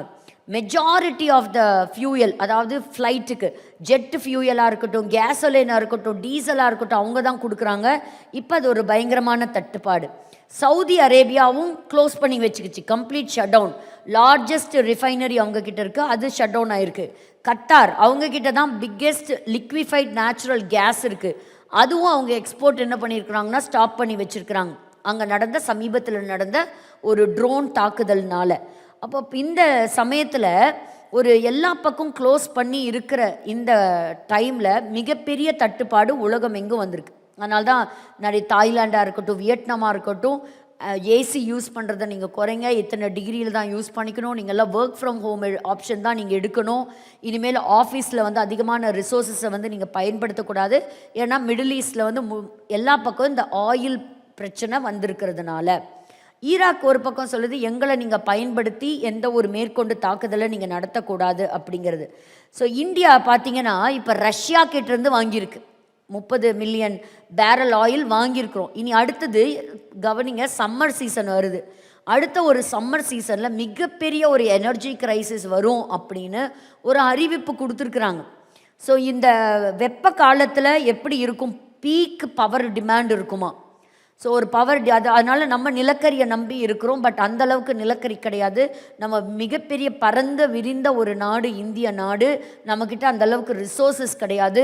அனுதினமும் நம்ம இந்த காரியங்களுக்காக நம்ம ஜெபிக்கணும். நிறைய வியாபாரங்கள் அதெல்லாம் வந்து பாதிக்கப்படும், தொழில் நிறுவனங்கள் பாதிக்கப்படும். ஸோ எலக்ட்ரிசிட்டி ஏற்கனவே டிமாண்டில் இருக்கும், ஏன்னா எல்என்ஜியோடைய சப்ளை ரொம்ப டிமாண்டில் இருக்கிறதுனால அப்படின்னு சொல்லியிருக்கு. ஸோ அராம்கோ அப்படின்னு சொல்லக்கூடிய சவுதி அரேபியாவை சேர்ந்த அந்த சீஃப் என்ன சொல்லியிருக்கிறார் அப்படின்னா, வேர்ல்டு ஆயில் மார்க்கெட்டில் ஒரு மிகப்பெரிய ஒரு கேட்டஸ்ட்ராஃபி, ஒரு பெரிய தாக்குதல் இருக்கலாம் அப்படிங்கிறதையும் அவங்க அறிவிப்பு கொடுத்துருக்குறாங்க. ஸோ இந்த காரியங்களுக்காக பண்ணலாம். ஒரு பக்கத்தில் பார்த்தீங்கன்னா அசர்பைஜான் மேலேயும் தாக்குதல் நடத்தினாங்க. ஆனால் அசர்பைஜானும் என்ன பண்ணியிருக்குன்னா நிறையா ஹெல்ப் பண்ணியிருக்கு, சாப்பாடெல்லாம் கொடுத்துருக்கு. ஈரான் தேசத்திற்காக நம்ம தொடர்ந்து நம்ம ஜெபிக்கலாம். அதே சமயத்தில் உலகம் முழுவதும் இருக்கக்கூடிய இஸ்ரேல் மக்கள் தாக்கப்படுறாங்க. So they are all beaten up. So இந்த இடத்துல வானத்திலேயே வச்சு அங்கே வந்து ரீஃப்யூயல் பண்ணியிருக்கிறாங்க. பாருங்கள், அங்கே B-2 பாம்பர்ஸ் வித் F-16 எஸ்கார்ட்டோட வானத்தில் போகிறத நம்ம பார்க்குறோம். இது பாருங்கள், ஈரானில் எவ்வளோ பெரிய ஒரு எழுப்புதல் ஸ்டார்ட் ஆகிருக்கு பாருங்கள். கொஞ்சம் வால்யூம் கொடுக்கலாமா?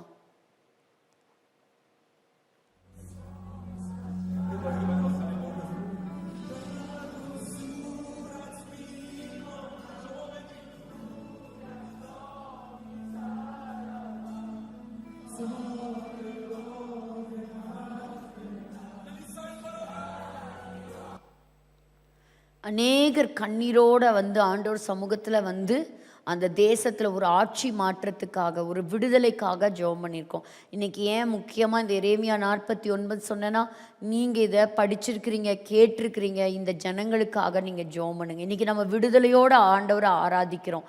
அந்த ஜனங்கள் அந்த அடிமைத்தனத்திலிருந்து முதல்ல அந்த நுகம் முறிக்கப்படணும், அவங்களுக்கு ஒரு விடுதலை உண்டாகணும்னு சொல்லி நீங்கள் ஜெபம் பண்ணுங்க. இது மட்டும் இல்லை, ஒரு அத்லெட்டோட சாட்சி கேட்டோம். இப்படி கர்த்தர் பல சாட்சிகளை எழுப்பிட்டு வரார். இந்த ஆட்சி மாற்றம் ஏற்பட்டால் நிச்சயமாக காலங்கள் வரும்பொழுது அது பெரிய ஒரு எழுப்புதலை காண வேண்டிய ஒரு தேசம். ஸோ அந்த தேசத்தினுடைய எழுப்புதலுக்காக, ஒரு மாற்றத்திற்காக நம்ம ஜெபிக்கலாம். ஸோ US ஃபோர்ஸஸ் என்ன பண்ணுது, ஏற்கனவே சொல்கிறாங்க 32 கப்பலுக்கு மேலே ஈரானுடைய சொந்தமான கப்பல் எல்லாம் கடலுக்கடியில் போயிடுச்சு அப்படின்னு. ஈரான் இப்போ ஒரு தந்திரமான வேலை செய்யுது. கடலுக்கடியில் அங்கங்கே வெடி குண்டுகள், மைன் எல்லாம் அவங்க வந்து வைக்கிறாங்க. அதெல்லாம் வைக்கக்கூடாதுங்கிறது ஒரு எச்சரிப்பை கொடுத்துருந்தாலும் அதை மீறி அவங்க செயல்பட்டுட்டே இருக்கிறாங்க. ஸோ பெஞ்சமின் நெத்தன்யாஹூ சொல்கிறாரு, நாங்கள் எங்கள் தாக்குதல் நடத்துகிறோம், உள்ளே இருக்கிற மக்கள் ரெடியாக இருங்க, உங்களுடைய ஆட்சி மாற்றத்துக்கு நீங்களும் என்ன செய்யணும், டச் பண்ணணும், நீங்கள் த ஃப்ரீடம் இஸ் அப்ரோச்சிங் அப்படிங்கிறது. Operation Epic fury. ஸோ எந்த இடத்துலேருந்து எவ்வளோ தூரம் பயணப்பட்டு அங்கேருந்து வானத்தின் வழியாக வந்து இந்த தாக்குதல் நடத்துகிறாங்கங்கிறத பாருங்கள். ஸோ இது சீக்கிரமாக ஒரு முடிவுக்கு வரட்டும். ஸோ ஆயில் வர முடியாதபடி தடை செய்கிறத நாங்கள் அலோ பண்ண மாட்டோம் அப்படிங்கிறத ஒயிட் ஹவுஸ் தெரிவிச்சிருக்குது. ஸ்ட்ரெயிட் ஆஃப் ஹார்முஸ் அந்த பகுதிக்காக ஜெபம் பண்ணுங்க. நமக்கு என்னன்னு நினச்சா அப்புறம் நம்ம வண்டியெல்லாம் வீட்டில் பத்திரமா பூட்டி வச்சுட்டு நடந்து போக வேண்டியதுதான் எல்லாரும். ஸோ 3 முக்கியமான பகுதிகள், நட்டான்ஸ், இஸ்ஃபஹான், ஃபர்தோ, இதெல்லாம் வந்து என்னது, அவங்க யுரேனியம் என்ரிச் பண்ணி ஆயுதங்களை தயாரிக்கிற இடத்துல. நான் ஏற்கனவே சொன்ன மாதிரி அது பயங்கரமான மலை சூழ்ந்த ஒரு பகுதி. அந்த பகுதிக்குள்ளே போய் அட்டாக் பண்ணுறதுங்கிறது ஒரு சாதாரண இது இல்லை. ஏன்னா எவ்வளோ அண்டர் கிரவுண்டில் வச்சுருக்குறாங்கன்னு தெரியாது. பூமியை பிளந்து அந்த மலையை குடஞ்சி உள்ளே போய் அழிக்கணும் அப்படிங்கிறது தெரியாது. இன்னொன்று என்ன சொல்கிறாங்கன்னா, உலகத்தில் யாருக்குமே தெரியாதான் அவங்க வந்து என்ன வச்சுருக்காங்க, எவ்வளோ வச்சுருக்காங்க. ஒருத்தருக்கு தான் தெரியுமா, அது யார், மொசாடுக்கு மட்டும்தான் தெரியுன்றாங்க. ஸோ அவங்களுக்கு மட்டும்தான் அந்த இன்டெலிஜென்ட் டேட்டா அவங்க கையில் இருக்குது அப்படிங்கிறது. ஸோ ஹெஸ்பல்லாவோட நாசா யூனிட்டை எலிமினேட் பண்ணியிருக்காங்க. ப்ரோ ஈரானியன் இன்னொருத்தர் எலிமினேட் பண்ணியிருக்காங்க. 12 நாட்டை தாக்கி அழிச்சிருக்கு பாருங்கள். ஸோ அது எவ்வளோ பெரிய, நம்ம படித்த மாதிரி தன்னோட மிலிட்ரி பவரை எப்படியெல்லாம் காட்டுது பார்த்தீங்களா. எல்லாரும் பதில் தாக்குதல் செய்கிறாங்க. ஆனால் சமீபத்தில் பிரசிடெண்ட் அவர் வந்து மன்னிப்பு கேட்டார். இனிமேல் நாங்கள் வந்து தாக்குதல் நடத்த மாட்டோம்னு சொல்லிட்டும் திரும்பவும் தாக்குதலை நடத்தி இருக்கிறாங்க.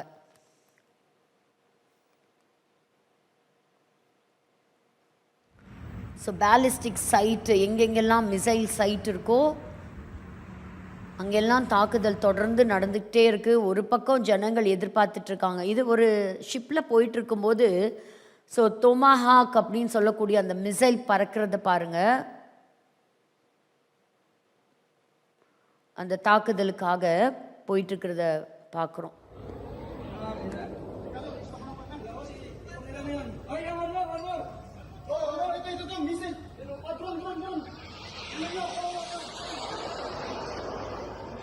ஒரு பெரிய ஒரு அபாயம் என்னென்னா, ஈரான் வந்து கிளஸ்டர் பாம்ஸ் யூஸ் பண்ணுறாங்க. ஒரு பாம்லேருந்து நிறைய சின்னதாக பாம்ஸ் வந்து வெடிக்கிற அந்த கிளஸ்டர் பாம்ஸ். ஸோ அந்த மாதிரி அவங்கக்கிட்ட நிறையா இருக்குது.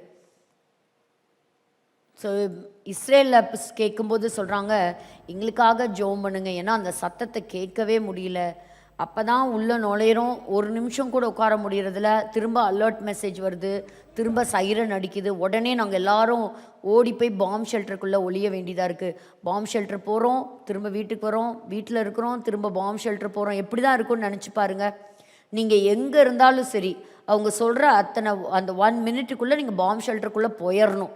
நீங்கள் எந்த இடத்துல இருந்தாலும் சரி. அதனால் தூக்கம் இல்லை, சரியான சாப்பாடு இல்லை, அவங்களுக்கு வந்து எந்த வேலையும் அவங்களுக்கு செய்ய முடியல, சிலர்கிட்ட பணம் இல்லை, சிலர்கிட்ட அத்தியாவசிய பொருள் இல்லை. இந்த யுத்தத்தை சந்திக்கிற நாடுகள் கிட்ட அந்த இடத்துல நம்மளை வச்சு பார்க்கலாம், நம்ம வீடு அப்படி இருந்தால் எப்படி இருப்போம் அப்படிங்கிறத பாருங்கள். நம்ம இங்கே சந்தோஷமாக பேசிகிட்டு இருக்கோம், இந்த நேரத்தில் எத்தனை தடவை அவங்கெல்லாம் பாம்பு ஷெல்டருக்குள்ளே போயிட்டு வந்தாங்கன்னு தெரியாது, ஈரானில் இருக்கிற மக்கள் எப்படி இருக்கிறாங்கன்னு தெரியாது. இப்படி பல நாடுகளில் இருக்கக்கூடிய மக்களுடைய பாதுகாப்புக்காக சீக்கிரமாக இந்த யுத்தம் நிறுத்தப்படணும், அதற்காக நம்ம ஜெபிக்கலாம். ஸோ இதெல்லாம் மிசைல் லான்ச்சஸ், எங்கேருந்தெல்லாம் வந்து அவங்க ஆயுதங்களை ஏவி அனுப்புவாங்களோ அதெல்லாம் கண்டறிஞ்சு அதெல்லாம் அழிச்சிட்ருக்குறாங்க. சீக்கிரம் ஒரு மாற்றம் வரணும். இந்த குர்து ஃபோர்ஸ் எவ்வளோ தான் இருந்தாலும் ஈரான் வந்து பின்னடையாது. இன்றைக்கி அவங்களுக்கு ஐஆர்ஜிசி பற்றி உங்களுக்கு சொல்லணுன்னு இருந்தேன், அடுத்த வாரம் நான் உங்களுக்கு ஐஆர்ஜிசி பற்றி சொல்கிறேன். ஸோ நாங்கள் பின் வாங்க மாட்டோம், தொடர்ந்து நாங்கள் நடத்திட்டே தான் இருப்போம் அப்படிங்கிறத சொல்கிறாங்க. ஸோ இதில் ஹசன் நஸ்ரல்லாவோட இருந்தவரும் முக்கியமான ஒரு மனிதர் எலிமினேட் செய்யப்பட்டிருக்கிறாரு. ஸோ எத்தனை மிசைல் பாருங்கள், அங்கேருந்து எந்தெந்த நாட்டுக்கெல்லாம் போயிருக்குன்னு பாருங்கள். யுஏஇக்கு மட்டும் 863 மிசைல்ஸ் அனுப்பியிருக்குது ஈரான். இப்படி எல்லா நாட்டையும் குறிவைத்து அதை தாக்குதல் நடத்திக்கிட்டே இருக்குங்கிறத நம்ம பார்க்குறோம். ஸோ அடுத்தது வந்து யுஎஸ் ட்ரூப் வந்து தரைவழி தாக்குதல், கிரவுண்ட் ஃபோர்ஸஸ், அதுக்கும் நாங்கள் ரெடியாக இருக்கிறோங்கிறாங்க ஈரான். ஸோ வர்றதை பார்த்துக்கலாம் அப்படின்னு. அடுத்த ஒரு மனிதர், முக்கியமான சில மனிதர்கள் எல்லாம் எலிமினேட் ஆகிருக்கிறாங்கங்கிறத இந்த வாரத்தில் நம்ம பார்க்குறோம். ஸோ அண்டர் கிரவுண்ட் மிலிட்ரி பங்கர், அலி கமேனி இருந்த அண்டர் கிரவுண்ட் மிலிட்ரி பங்கர், எப்படி இத்தனை ஃபைட்டர் ஜெட்ஸ் போய் அந்த அண்டர் கிரவுண்டை அதை தாக்கி அழிச்சிருக்கிறாங்க அப்படிங்கிறது. ஸோ பிரசிடென்ட் ட்ரம்ப் என்ன சொல்கிறார் அப்படின்னா, புது லீடரை வந்து இதை அக்செப்ட் பண்ணிக்க முடியாது, முஜ்தபாவை அக்செப்ட் பண்ணிக்க முடியாது. ஏன்னா அவர் வந்து திரும்ப உங்களோட பழைய பாலிசியை நீங்கள் கண்டினியூ பண்ணுறதுக்கு நாங்கள் அலோவ் பண்ண முடியாது. ஏன்னா திரும்ப 5 வருஷத்தில் அடுத்த யுத்தம் வரும். அதனால் எங்களுக்கு ஒரு பெரிய ஒரு மாற்றம் அந்த தேசத்தில் வந்தே ஆகணும். அதனால் அவருடைய மகன் வரதை நாங்கள் ஏற்றுக்கவே முடியாது. இந்த யுத்தம் சீக்கிரமாக முடியும் அப்படின்னு அவர் சொல்லியிருக்காரு. ஈரான் வந்து இந்த யுத்தம் சீக்கிரமாக முடியாது அப்படிங்கிறத சொல்லியிருக்கிறாங்க. So we want to see a better Iran. So எத்தனை பேர்த்துக்கு ஆசை அந்த ஈரான் வந்து ஒரு மாற்றத்தை பார்க்கணும். ஒரு சர்வாதிகாரி கீழே இருக்கிற 47 வருஷம் தாண்டி ஒரு புதிய மாற்றம், அது ஆண்டவர் நிச்சயமாக நம்ம கண் பார்க்க சாட்சி எழுப்ப கர்த்தர் செய்வார். ஸோ ரஷ்யா தான் இப்போ வந்து அதுக்கு முக்கியமான தகவல்கள்லாம் கொடுத்துட்ருக்கான். எந்த இடத்துல நீ தாக்குதல் நடத்தணும், என்னென்ன உனக்கு தாக்குதல் வந்துட்டுருக்கு அப்படிங்கிற கைடன்ஸ் எல்லாம் ஈரானுக்கு கொடுக்குது. மிலிட்ரி உதவி எதுவும் செய்யலை, ஆனால் இந்த மாதிரி இன்டெலிஜென்ட் டேட்டா. ஏன்னா அது ஏற்கனவே பார்த்தீங்கன்னா அது தன்னோட யுத்தத்தில் இருக்கிறது மட்டுமல்ல, இப்போ வந்து இந்த வாரை வின் பண்ணிட்டு இருக்கிறது யார் அப்படின்னு கேட்டிங்கன்னா ரஷ்யா தான். ஏன்னா கல்ஃப்லேருந்து வரக்கூடிய எல்லா ஆயிலும் சப்ளை கட் ஆகும்போது எல்லா நாடுகளும் இப்போ யூரோப்பெல்லாம் யார்கிட்ட போய் இப்போ கேட்க வேண்டிய நிலைமை வந்துருச்சு, ரஷ்யா கிட்ட போய் நம்ம ஆயில் வாங்க வேண்டிய நிலைமை வந்துருச்சு. இப்போ ரஷ்யா இதுதான் சான்ஸ் அப்படின்னு சொல்லிட்டு என் கூட ஒரு நிலையான ஒப்பந்தம் பண்ணுங்க அப்படின்னு கேட்குது. நாங்கள் கொடுக்குற அக்ரிமெண்ட்டுக்கெல்லாம் என்ன செய்யுங்க, நீங்கள் அக்செப்ட் பண்ணுங்கள், நாங்கள் உங்களுக்கு சப்ளை பண்ணுறோம். ஸோ பணத்துக்கு பணம் சம்பாதிக்குது, அது வச்சிருக்கிற விலை தான் விலை, புரியுதா? அப்போ ரஷ்யா வந்து தனக்கு நல்லா திரும்பவும் ஆயுதங்களை தன்னால் சேர்த்திக்க முடியும். So it is slowly becoming a powerful country இந்த டைமை யூஸ் பண்ணி. ஸோ இது ஸ்ட்ரெயிட் ஆஃப் ஹார்முஸ், இதுதான் ஸ்ட்ரெயிட் ஆஃப் ஹார்முஸுங்கிறது. இதை பாருங்கள், இந்த வழியாக தான் இந்த கப்பல்கள்லாம் போய் வரணும். ஒரு சைடு ஒமான் இருக்கு, அந்த சைடு ஈரான் இருக்கு. இந்த கேஸ் ஆயில் எல்லாம் இந்த சின்ன வழியாக தான் வந்து போகுது. சுற்றி வந்து குவைத் இருக்கு, கத்தார் இருக்கு. சைனாவுக்கு முக்கியமாக அவங்க நாட்டுக்கு தேவையான ஆயில் அதெல்லாம் இந்த வழியாக தான் போகுது. சைனா வந்து ஈரானுடைய ஒரு நெய்பர் தான். இப்போ இந்த இடத்த அடைச்சிக்கிட்டா என்ன ஆகும், வேற வழியாக ரொம்ப தூரம் சுற்றி வரணும். அப்போ நம்ம வாங்குற எல்லா பொருளும் அதிகமாயிரும். இப்போவே வந்து நம்மளுடைய டொமஸ்டிக் கேஸோட விலையெல்லாம் ஏறிடுச்சு, பெட்ரோல் விலை ஏறிடுச்சு இல்லையா? அப்போ இன்னும் அதை சுற்றி இன்னொரு லாங் ரூட் எடுக்கும்போது செலவுகள் அதிகம்.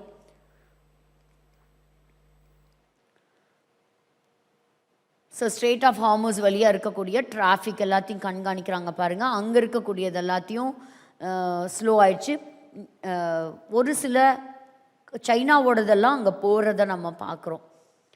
ஸோ பிரசிடெண்ட் ட்ரம்ப்புக்காக அநேகர் ஜெபிக்கிறத பார்க்குறோம். முக்கியமான டிசிஷன் எடுத்து ஸோ அந்த வாரை நடத்திட்டு இருக்கிறாங்க. இந்த வார் வந்து ஒரு சக்ஸஸ்ஃபுல்லாக முடியணும், எல்லாருக்குமே ஒரு சமாதானமாக ஒரு சந்தோஷமான ஒரு ஆட்சி மிடில் ஈஸ்டில் அமையணுங்கிறது தான் எல்லாத்தோட ப்ரேயர்ஸும். சிலர் வந்து என்ன செய்கிறாங்க, இதை சீக்கிரமாக இந்த ஈரானுடைய தாக்குதலை நிறுத்தணும் அப்படிங்கிறதையும் சொல்லியிருக்கிறாங்க. பட் இது ஒரு முடிவுக்கு வராமல் பாதியில் நிறுத்தினா எல்லாருக்குமே ஒரு ஆபத்து விபத்து தான். ஸோ அப்போ ட்ரம்ப் சொல்கிறார், ஏற்கனவே அங்கே ஆர்மி முடிஞ்சிருச்சு, நேவி முடிஞ்சிருச்சு, ஏர்ஃபோர்ஸ் முடிஞ்சிருச்சு, அவங்களோட 32 கப்பல்கள் முடிஞ்சிருச்சு, இப்போ புதுசாக ஒரு லீடர்ஸ் வந்திருக்காங்க, அது மட்டும்தான் அங்கே இருக்குது அப்படிங்கிறது. ஸோ பாருங்கள், அங்கே வானத்தில் எப்படி அதை கண்டறிஞ்சு ஈரானியனோட ட்ரோன்ஸ் ஈராக்கு மேலே வரதை பார்க்குறோம். ஸோ இந்த 3 விதமான வாருக்கான அந்த வான்வெளி படை ஆயத்தமாக இருக்குது. அது எல்லா இடங்களுக்கும் அது தாக்குதல் நடத்திட்டு இருக்குங்கிறதையும் நம்ம பார்க்குறோம்.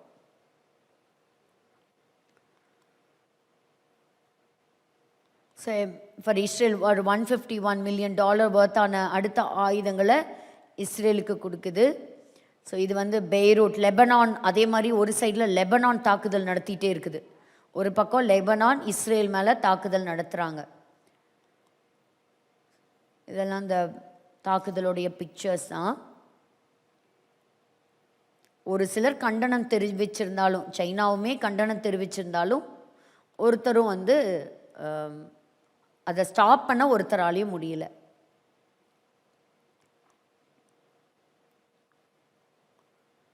ஸோ இது வந்து கோகு மாகோகு வார் கிடையாது. So this is not the end. Israel is the ugliest country அப்படின்னு சொல்கிறாங்க. பட் இஸ்ரேல் எதுக்காக ஃபைட் பண்ணுது அப்படிங்கிறத நம்ம புரிஞ்சுக்கணும். இன்றைக்கி இந்த டெரரிசம் பயங்கரவாதம் அழிக்கப்படலைன்னா ஒரு பாதுகாப்பு இல்லாத ஒரு இடத்துக்கு அவங்க போயிடுவாங்க. ஸோ பல கல்ஃப் கண்ட்ரீஸில் நடக்கிற தாக்குதல்களை நம்ம பார்க்குறோம். ஸோ தெஹரானுடைய நிலைமையும் மாறி இருக்கு.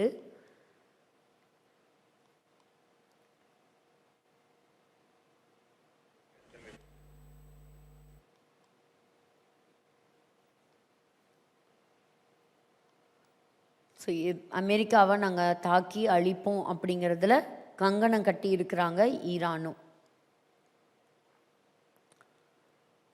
ஸோ ஒரு சில மெம்பர்ஸ் ஹெஸ்புல்லாவை சேர்ந்தவங்க மறித்திருக்கிறாங்க. அவங்களுடைய பரியல் நடந்தது. பாருங்கள், லெபனானில் இருக்கிற தீரு அந்த பகுதியும் அடிக்கப்பட்டிருக்கு. அபுதாபிலையும் அவங்களுடைய ட்ரோன் தாக்குதல் நடத்திட்டுருக்குறாங்க. ஈரானியரில் கிட்டத்தட்ட 1000 பேர்த்துக்கு மேலே மறித்து போயிருக்கிறாங்க. ஸோ இஸ்ரேல் அம்பாசிடர் சொல்கிறாரு, அடுத்த நிலைமைக்கு நம்ம போயிருக்கிறோம் அப்படிங்கிறது. ஈரான் வந்து வெறும் இஸ்ரேலையும் அமெரிக்காவை மட்டும் குறி வைக்கலை, அதோடைய குறி எல்லா இடங்களுக்கும் போயிருக்கு அப்படிங்கிறத பார்க்குறோம். அசர்பைஜான் பக்கத்தில் இருக்கக்கூடிய ஜூயிஷ் அவங்களுக்கு சொந்தமானதை சிலதை டார்கெட் வச்சு குறிவைத்து தாக்குதல் நடத்தினதை நம்ம பார்க்குறோம்.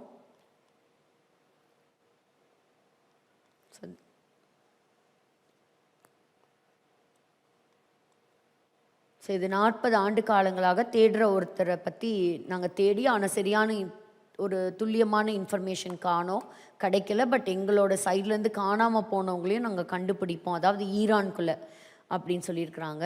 இது யார் அப்படின்னா, இது ஒரு பெண் அல்ல, ஒரு ஆண் ஒரு பெண்ணை போல் வேடமிட்டு போயிட்டுருக்கிறத பார்க்குறோம். ஸோ ஈரான் நாட்டில் அந்தளவுக்கு அந்த தேசத்தில் ஒரு பயம் இருக்கிறதையும் பார்க்குறோம். எல்லாத்துக்கும் மேலே சபையானது இயேசு கிறிஸ்துவினுடைய வருகைக்காக காத்திருக்கணும். He is the King of the nations and we exalt his name.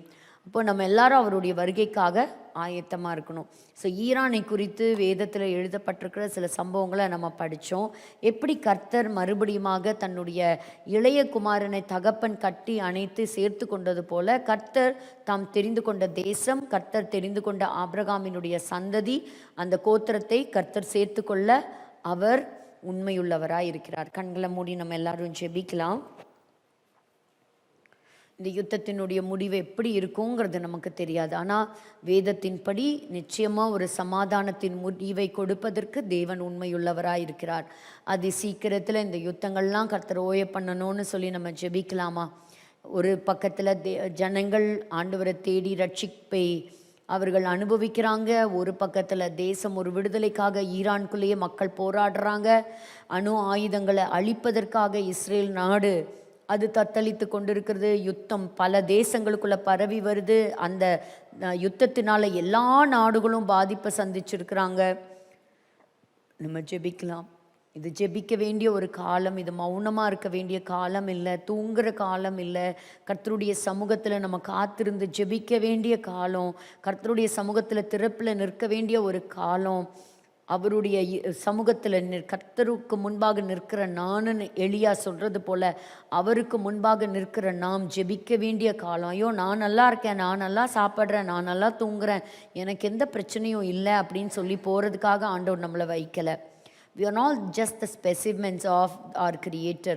We are called. ஆண்டவர் சொல்கிறாரு, உண்மையுள்ளவன் என்று நம்பி எண்ணி இந்த ஊழியத்தை எனக்கு ஒப்பு கொடுத்தார்னு பவுல் சொல்கிறாரு. ஆண்டவரே அப்பா, நாங்கள் உண்மையுள்ளவர்களாக இருப்போம்னு சொல்லி எங்களுக்கு இந்த ரட்சிப்பை கொடுத்துருக்குறீங்கப்பா. ஆண்டவரே அப்பா, இந்த உலகத்தின் நாட்களை பார்க்கிறோம். மத்தேயு 24 நீங்கள் சொன்னது போல கர்த்தாவே, யுத்தங்களையும் யுத்தங்களுக்குரிய செய்திகளையும் நாங்கள் அனுதினமும் கேட்கிறோம். அதில் இஸ்ரேல் ஆண்டவரே யுத்தத்தில் இருக்குதுங்கிறத நாங்கள் பார்க்குறோம்ப்பா. உம்முடைய வருகை மிக மிக மிக மிக சமீபமாக இருக்கிறதே. ஆண்டவரே, உலகம் முழுவதும் உம்முடைய சுவிசேஷம் பரவி செல்ல வேண்டும் அப்பா. ஆண்டவரே, எல்லாருக்கும் இயேசு கிறிஸ்து தேவை. ஆண்டவரே, அந்த நித்திய வாழ்வு எல்லாருக்கும் தேவை. நித்திய ஜீவனை கொடுக்கக்கூடிய வாசல் நீர்தானப்பா. ஆண்டவரே, ஒரு பெரிய மனம் திரும்புதல் உண்டாகட்டும். ஆண்டவரே, ஒரு பெரிய மன மாற்றம் உண்டாகட்டும். ஆண்டவரே, ஜனங்களுக்குள்ளாக ஆண்டவரே ஜீவனுள்ள தேவனை அறிகிற அறிவு உண்டாகட்டும்னு சொல்லி நாங்கள் ஜெபிக்கிறோம். ஆண்டவரே, இந்த யுத்தங்களை சந்திக்கக்கூடிய தேசங்களுக்காக நாங்கள் ஜெபிக்கிறோம்ப்பா. ஆண்டவரே, எங்கள் சமாதானத்தின் தேவன் நீர்தாமே சமாதானத்தை கட்டளையிடுவீராக. ஆண்டவரே, யுத்தங்களை ஓய பண்ணுவீராக. ஆண்டவரே, பலவானுடைய வில்லை முறித்து போட வல்லமையுள்ளவர் நீர்தான் தகப்பனே. ஆண்டவரே, எல்லா பயங்கரவாதிகளுடைய சதி திட்டங்களும் ஆண்டவரை முறிந்து விழட்டும். ஆயுதங்கள் எல்லாம் ஆண்டவரை செயலிழந்து போகட்டும். கர்த்தர் பெரிய காரியத்தை நீங்கள் செய்யுங்க. இஸ்ரேல் தேசத்தினுடைய சமாதானத்திற்காக நாங்கள் ஜெபிக்கிறோம், பாதுகாப்பிற்காக நாங்கள் ஜெபிக்கிறோம். கர்த்தர் தாமே ஒரு பெரிய பாதுகாப்பை கட்டளையிடுவீராக. ஆண்டவரே அப்பா, இந்த விலைவாசி உயர்வை உம்முடைய கரத்தில் தருகிறோம்ப்பா. ஏழை எளிய ஜனங்கள் எல்லாம் பாதிக்கப்படுவாங்களே. ஆண்டவர், இந்த சூழ்நிலைகளை கர்த்தர் மாற்றி கொடுங்க. நீர் எங்களை விசாரிக்கிறவர் ஆனபடியினால் ஆண்டவர் உம்முடைய கரத்திலே சகலத்தையும் ஒப்பு கொடுக்கிறோம். பொறுப்பெடுத்துக் கொள்ளுங்க. இந்த நாளிலும் இந்த செஷனுக்காக உழைத்த ஒவ்வொரு பிள்ளைகளையும் கர்த்தர் ஆசீர்வதிங்க. வந்திருக்கிற ஒவ்வொருவரையும் கர்த்தர் ஆசீர்வதிங்க. கர்த்தருக்கு சித்தமானால் மீண்டும் ஆண்டவரை நாங்கள் கூடி இந்த வேதத்தை தியானிக்க கர்த்தர் எங்களுக்கு அந்த தேவ ஞானத்தையும் கிருபையும் நாட்களையும் கூட்டி கொடுப்பீராக.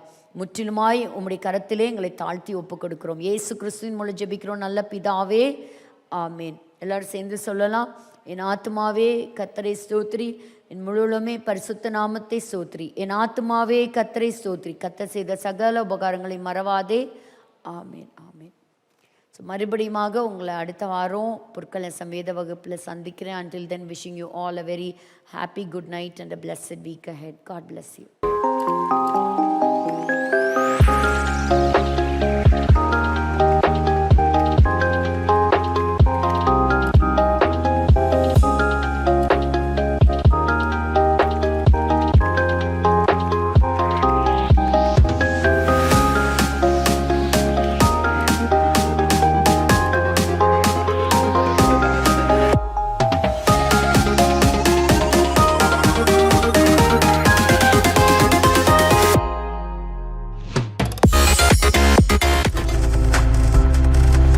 நீங்கள் பார்த்து கொண்டிருப்பது உங்கள் ஜாய் டிவி. உங்கள் துக்கம் சந்தோஷமாய் மாறும்.